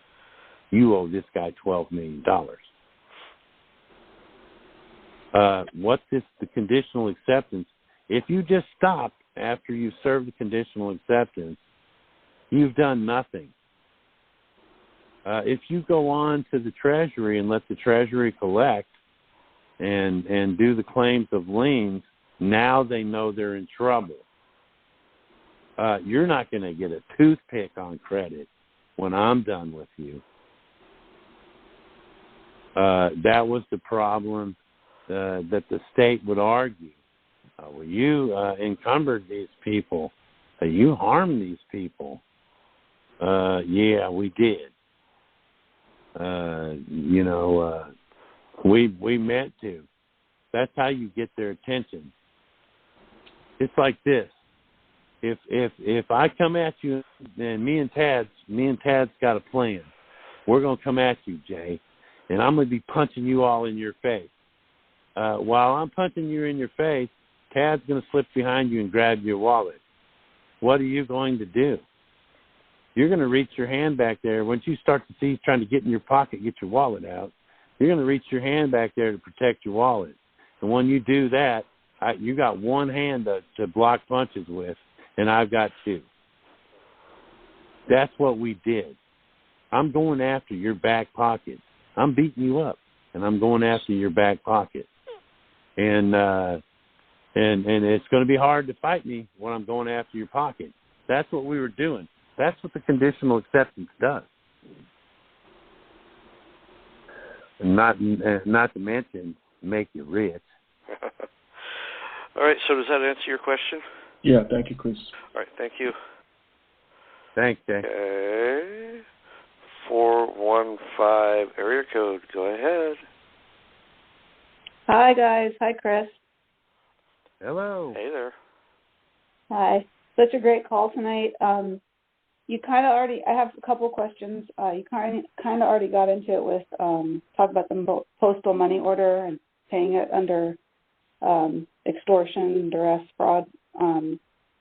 My situation is that I went ahead and got a paper statement coupon for my car insurance, and I mailed them the coupon with the letter and the 1099-A well in advance of the their due date or whatever. And they didn't get back to me. They didn't send it back to me. I got the green card. And they actually called me and said they weren't going to cancel my car insurance. And then I got an email today saying they canceled my car insurance. So I just wanted to know if you have any suggestions on, like, how to enforce the contract with them. So that means that you don't need insurance anymore. Right. Well, I hear you. I hear you. I would totally do that, except for I have a 20-year-old son, and I just wanted to keep him covered too until he figures this stuff out. You know what I'm saying? Yeah, I hear you. So they just canceled it. They didn't come back at you and say, "Look, man, no, we need the money." They just canceled you, didn't they? Yeah, they just canceled me. How about that? That? Let's just cancel her. Okay, well, what about did they send back the 1099, eh? No, I didn't send it back. They never do. Yeah, it's been like probably 3 or 4 weeks. Nor did they send back the coupon. Nor did they even tell you that they weren't going to accept it. Right. But they did tell you that they wouldn't cancel your insurance right before they canceled your insurance. Yes. Yeah. Did you get a letter saying that they wouldn't cancel your insurance? I haven't checked my P.O. box today, but I hadn't gotten anything yet. I just got the email. So they called you and told you that they weren't going to cancel your insurance. Yes. Is that what happened? Or I called them.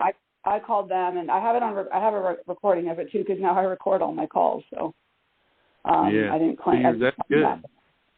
That's good. You covered your ass there.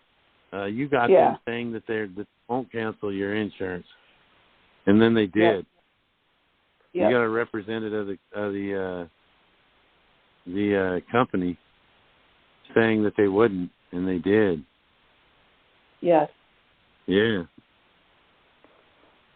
That's a conditional acceptance. Okay. That's a conditional acceptance. Wait till the CEO hears this. Yeah. Wait till the CEO hears this. You got one of your agents saying that you won't cancel my insurance, and then my insurance gets canceled the next day or a couple days later. Right. Yet you accepted the payment. You accepted the payment. You redeemed the coupon. That's what a lot of this problem that people do have with that. They don't want to come off and admit that they've been fleecing you. They've been double dipping. You know, back a while back, it's been a couple of years now, but I remember when my stepdaughter's 24 now. But I remember back before I went to jail, and we had insurance on 3 of the vehicles. It was like $1,100, almost $1,200 every 6 months. Yep. 2 of the cars were brand new. Well, so 3 of them were. 2 of them were brand new, and 1 was almost brand new. That was insured. My truck wasn't insured, and my Tahoe and my Camaro weren't insured. But they've accepted it. Yeah, you got a nice conditional acceptance here. All right, so I'll do the conditional acceptance. You got some good facts. You got some good facts you can put in your conditional acceptance. Okay. You know, and you can give them the option when you do the conditional acceptance. You can give them the option to insure your vehicle, accept the coupon, and the 1099A, and reinstate this, or meet the terms, meet the conditions. Okay. You know, meet the conditions. You just made it really hard on yourself. We could do this the hard way, or we can do this the harder way. Yeah. Okay. Yeah. So in the meantime, maybe what I could do. Go ahead. Yeah. In the meantime, in the meantime, you don't have to have insurance. It's nice that you want to insure. You know, your 20-year-old son is cheaper than my 20-year-old stepdaughter. It's actually, you'd think it'd be young boys, young men that the insurance would be higher on, but it's not. It's young girls, young women. You pay a third again more on a 21-year-old daughter than you will on a 21-year-old son. Damn. You'd think it'd be higher on them because boys are rowdy. They're all the time showing out and around and stuff. That's not true. Yeah. That's kind of strange that they wouldn't even tell you why they just cancel you. Well, I guess not. Their insurance companies are that way. They're shysters, What you could do is, this is what you could do. You could go around to a bunch of other insurance companies and go, look, I got a 1099-A right here. I want to insure my car. And when they all start refusing, then there's no way the state can make you have insurance on a car when they refuse to insure you. Okay. That's what I would do if I didn't have a 20-year-old son. Get it in writing. A lot of y'all out here like that. Look, I went to 6 different insurance companies, and they wouldn't accept my payment.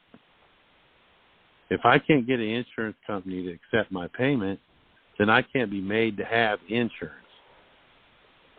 I can't. I should be able to drive without it, even though I don't. I got the 1099-A, which is my insurance. Right. But that's crazy. That's crazy that they would tell you they're not going to drop you. So you talk to this person on the phone, and they'd already had your coupon and your 1099-A, right? Well, yes, because I said, well, I mailed it, and then let me email you a copy of everything, because I always keep, a scan of everything. So I sent her the PDF of the letter I had already gotten the cards back on with the coupon and the 1099-A and the letter. So, yeah, she saw that and said they'd get back to me. They never got back to me. But they said they wouldn't cancel. Is she the one that said they wouldn't cancel? And she said they wouldn't cancel. Yep. Don't worry, we're not going to cancel you. We'll get back to you. Yeah. And then they cancel you. Yeah, hold on to that recording. That's gold. Okay. That's gold. I will. Okay, cool. Okay, well, let me ask another quick question. This is a little weird, odd one, so I don't know if any of this applies to it, but the situation is that I'm the executor of my stepdad's estate. He passed away. And his only next of he passed away without a will. His only next of kin is my brother, who I've taken care of a lot of his life, and who also has special issues or whatever. And the court's given me a hard time with releasing the estate because they want me to get a bond. And now that I'm learning more all this stuff, I'm like, what do you need to get a bond on me for? I'm the one that has the most investment in my brother. What do you guys care? You know what I mean? So I was thinking about doing a conditional. It's money racket. Hey, here's the problem. Here's how you solve that problem. Take your birth certificate in there. You want a bond? I got a bond, Jack. And believe me, it's got billions in it. Yeah. Okay. That's somebody else said that, made the comment, and I think might have been on Facebook or something, that you have to, in order to be a trustee, you have to be bonded. I said, then somebody, cued me into this conversation, and when I read it, I was like, wait a minute, that's bullshit, first off. All you have to be is willing to accept a job. And 2, everyone's bonded. Most everybody I know of, you are bonded. Your birth certificate's a bond. Okay. So, maybe you are right, dude. Maybe you do have to be bonded to be a trustee, seeing how we all have bonds. Yeah, right. I don't know too many folks that don't have the birth certificate, and that's the bond. You are bonded, believe me. Okay. So, all right. So just I'll come up with something around that. That sounds good. I'll let you know how it goes. Well, you don't have to. You got a copy of your birth certificate, don't you? Yeah. Go down there and say, "Here, you want proof that I'm bonded? Here you go. Prove that this isn't a bond." Okay. They can't do that. They can't prove it isn't because it is. So I'm doing it's all this traded through an on the attorney market. because. Yeah, I know that. But so in Florida, when the estate was over a certain amount, they force you to get an attorney, which I found out that's fraud too, because the attorney basically turns you into an, imbecile or whatever of the court. Yeah. So they can see that. them. So anyways, should I just play ball with them and send her my birth certificate and be like, give this to the judge? Because I don't have direct access to the judge. Yeah. You could what you could do is ask to go to the chambers. Ask for his bond. Yeah. Where's your bond? And the attorney. Yeah. Where's your bond? Get them into the chambers. I need to speak with you in your chambers off the record. And then roll off in there with the bond. Look, I am bonded. I don't know who this freaking clown is. But I've got a lot of folks don't realize this, but most of y'all's state constitutions say that the court should be open, it shall be free, open, and without delay. Okay? Mm-hmm. Most constitutions say that. I know Tennessee does. And what that means is, and when I was in prison and we were filing all this stuff, these courts were sending letters back saying, well, that's a $380 filing fee. And we were sending them letters back showing them the Constitution of Tennessee says that you can't charge me for anything. The court should be open, free, and without denial or delay. Every time we sent a letter to any of the courts we were sending them throughout Tennessee, they were filing the paperwork that we were doing it without charging the fees. So. Okay. All right. So does that answer your question? Thank you so much. All right, you bet. Thank you. Okay, next question. Oh. Okay, thank you for being here.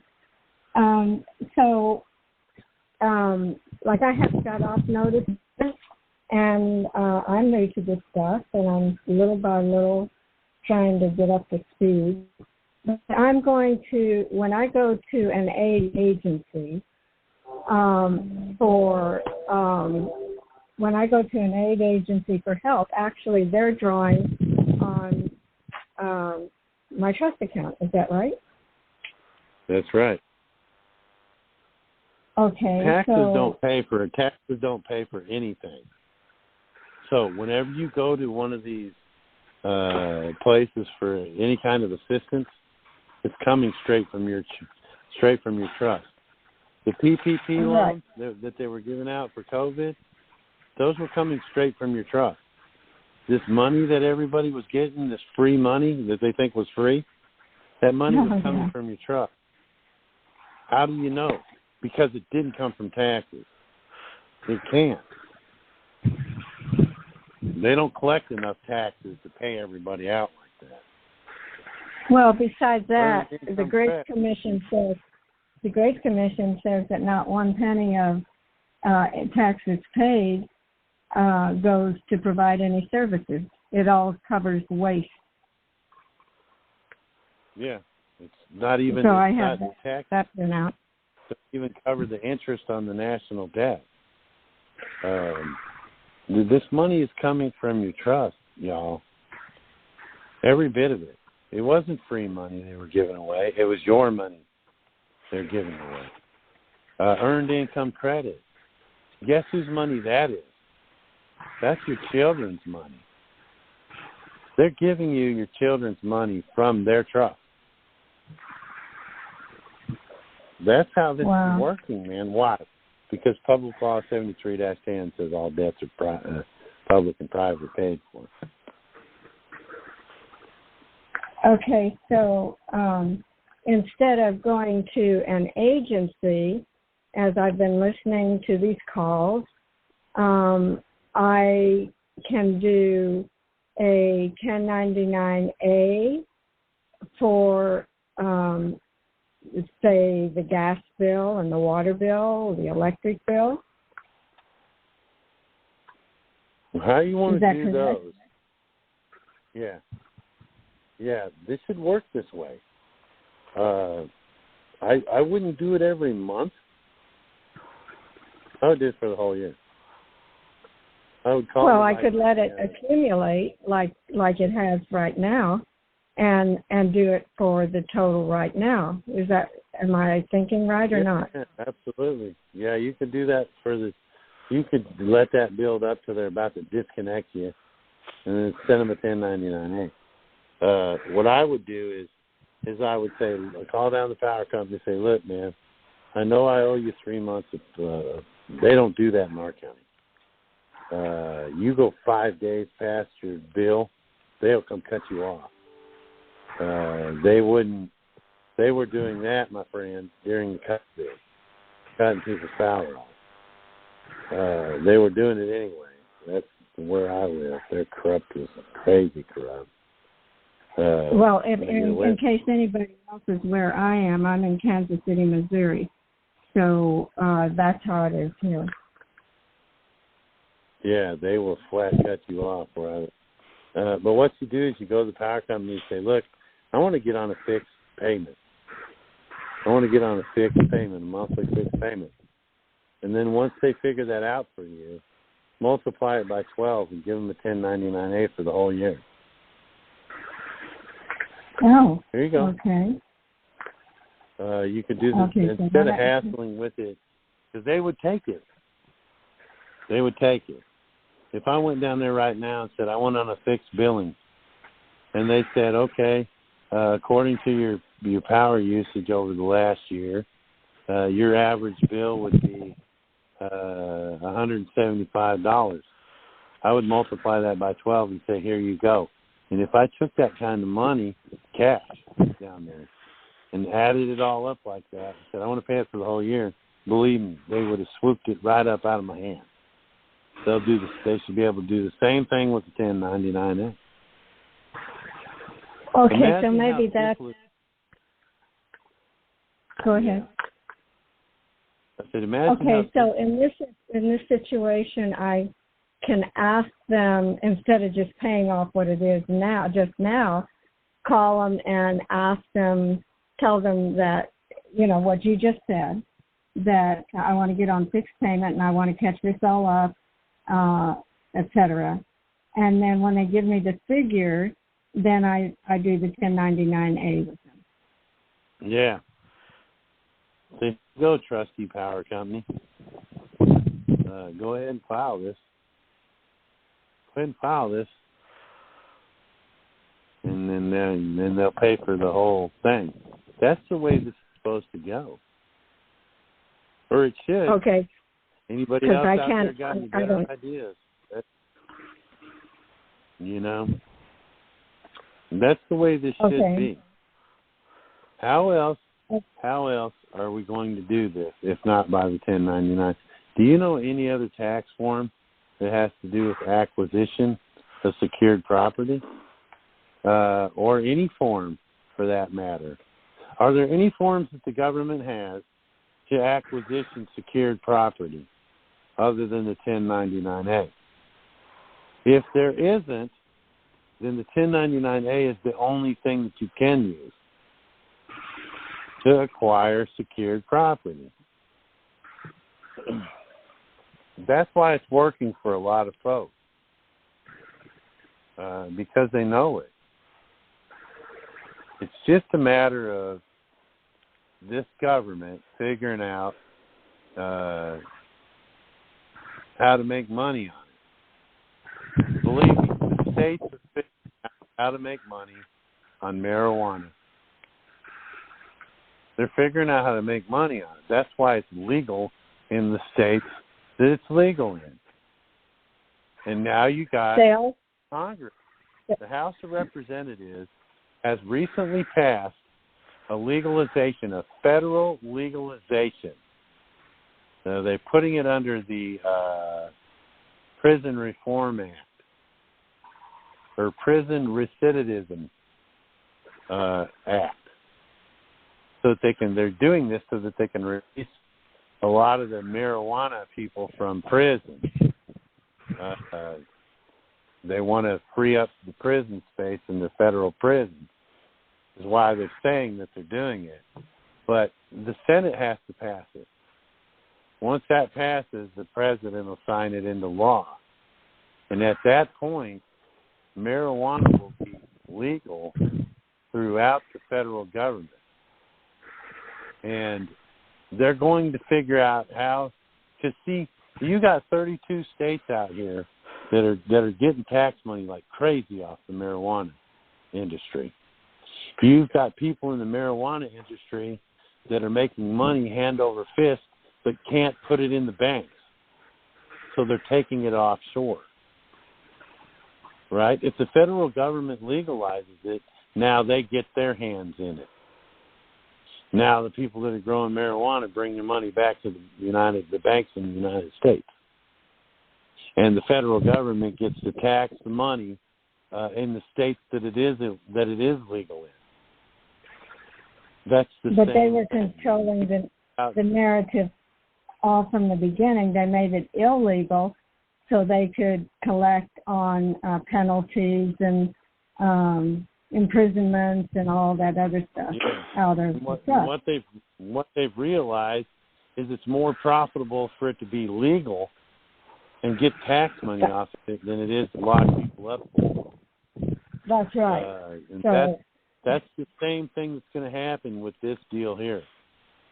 When it got to the tipping point because the federal government is now wanting to legalize it, so because they know they'll make money. There's going to be a tipping point where we keep filing these 1099-As, and then finally someone's going to go, you know what, according to Public Law 73-10, this stuff has to get paid for. And we've been doing it all along. Now let's do it the right way. Make it open. And then we'll make a lot of money on it. Believe me, when the Treasury gets $100 million bonds dropped on them, and they're getting 35%, and they see how much money it's going to make them, they ain't going to care. Let's do this thing. Let's get rich, or let's get richer. That's what it's going to come around to. Or at least I hope so. I hope in my lifetime my children are, hey, Dad, give me some of them 1099-As you got. I got some stuff I got to buy today. You know. Okay, so does that answer your question?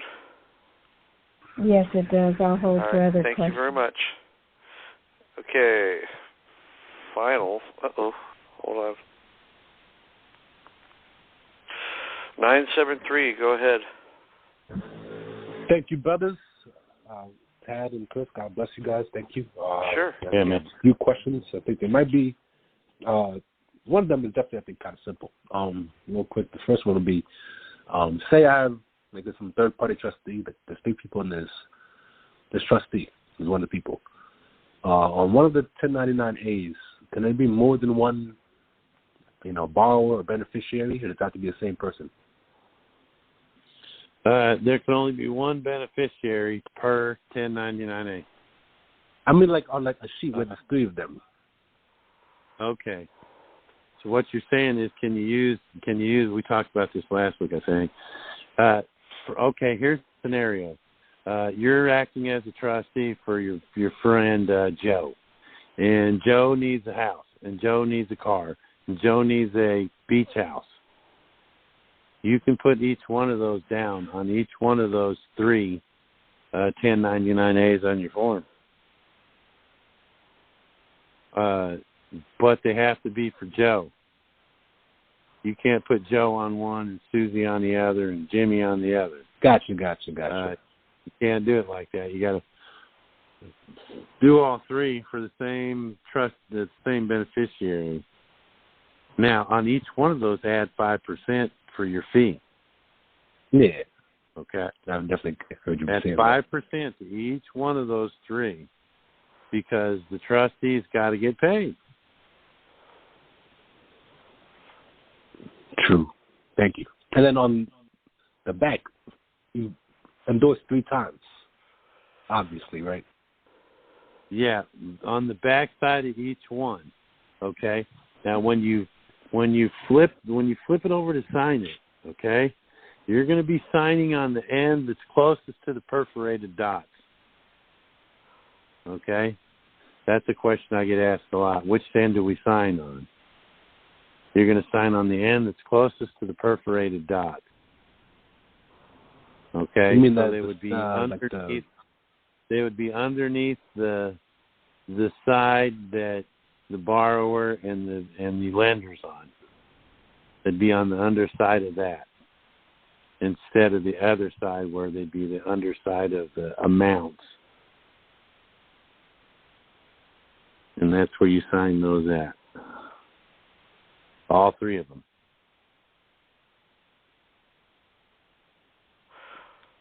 I'm trying to visualize this. I'm not getting it, but I'll just think about it some more. Thank you. Totally unrelated. If somebody has like a DUI on the record or whatever, and there's something where they have to do something before they can get their license reinstated, would you suggest they do a CA, or do you just go and set up a hearing and challenge jurisdiction to get it dismissed? To get first off, it's your trust that got charged with the DUI. And how can a piece of paper drink and drive?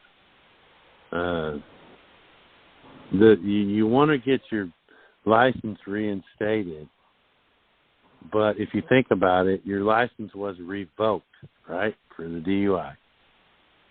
Look up the word revoke. What does that mean? Why would you want to get something back that you don't need in the first place? But now I'm not suggesting go out here and drink and drive without a license, because you're going to do stupid shit and get somebody hurt, possibly yourself or one of my children. And if that's the case, you better hope it kills you. Because I'm going to take the law in my own hands when it comes to some stupid shit like that. But you got to realize, when you see this, I got my license suspended, I got my license revoked, right? Look at the definitions of those words. Suspended is something that can happen. It's just for a time being. There's a set time. You get a license suspended, and it's generally suspended for a certain period of time. But a revoke means it isn't even there anymore, which means now your trust don't have a license. Now you can actually drive. People say, well, you can't drive without a license. Watch me. You can't hunt and fish without a license. Watch me. Because I do it all the time. You can't cut hair in a barbershop without a license. Watch me. You don't need a license. You don't. There's been folks that I've heard never had a license. I know some old ladies up in here where I live, never had a license in their life. And every time they get pulled over, the cop will go, well, you need to go get your license. Yeah, I probably should. And then they go on down the road. They don't even give them tickets. You can't. How can you give me a ticket for something I've never had, not having something I've never had? They never contracted with them in the first place. So they never write them tickets. I know old ladies, man, that are up in their 80s now. Been driving their whole life. I go anywhere I want to go. I go to Knoxville. You know, they don't care. And they've never had a license in their life. And Mommy, you ought to go down there. Grandma, you ought to go down there and get your license. You know you could pass the test. All you got to do is read the book a little bit and put your glasses on while you're looking in the thing. Let them check your ass. Go out and drive around with the guy. You know how to drive. I'm sure he'll pass you. I ain't fooling around with that. I'll just keep going. I've been driving for 45 years. You know, what do I need to go down and get a license for now? Yeah, right. You don't need it. You really don't. And if they pull you over and you're not drinking, they're going to say, well, you're driving on a revoked license. Absolutely. I don't have a license anymore. That means I'm not under a contract with you freaking jokers. That's what that means. They're going to say, well, you signed like if you refuse to blow, if you get a DUI and you refuse to blow, well, you signed a contract saying you would do this. When you got the driver's license, well, there you go. I never signed no contract. That blows their whole case out of the water. So that's what I would suggest. If you've got a DUI, you want to drive, but don't drive drunk. That's just stupid. Yeah. Well, it's not me. It's somebody I else. said the same thing about driving tired. Look, y'all, don't drive tired. I've seen it all too much, man. 8 years of truck driving. I've seen what tired drivers will do. It is scary. People falling asleep all the time, driving down the road. That's just as dangerous as getting drunk and driving. Yeah. Getting and playing on your phone. You know what I mean? I can't tell you how many times I've about thrown phones out the window. You're driving me down the road, and you're on this phone texting and stuff. No. If you want to text and play games, hit Facebook, pull over and let me drive. Yeah, all right, that's so, just the thing. So does that answer your question? I had just one more quickly. Very quickly, please. Okay. Yeah. Do you think we can just, if I have a trustee or if I'm a trustee, could property be purchased overseas? You think? Absolutely. Does the beneficiary need a Greek island? I know some folks right now, or I know a lady right now. She's wanting to use a 1099A to purchase an island off of Turkey. I guess they're people from Turkey or something. I don't know. Yes, you can. Because, see, they're going to send the money to your trustee. And your trustee can transfer the funds to Turkey to buy the island. Mm-hmm.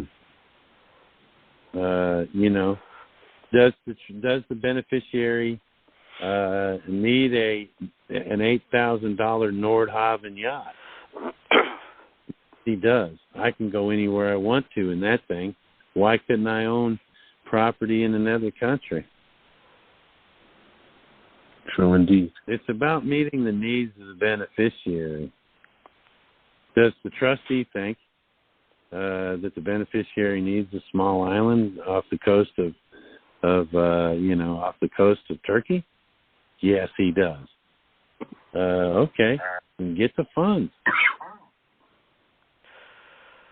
Okay, so does that answer your question? Yes. Okay, thank you. Okay, Chris, I'm getting really exhausted here, so I think we're going to call this a night.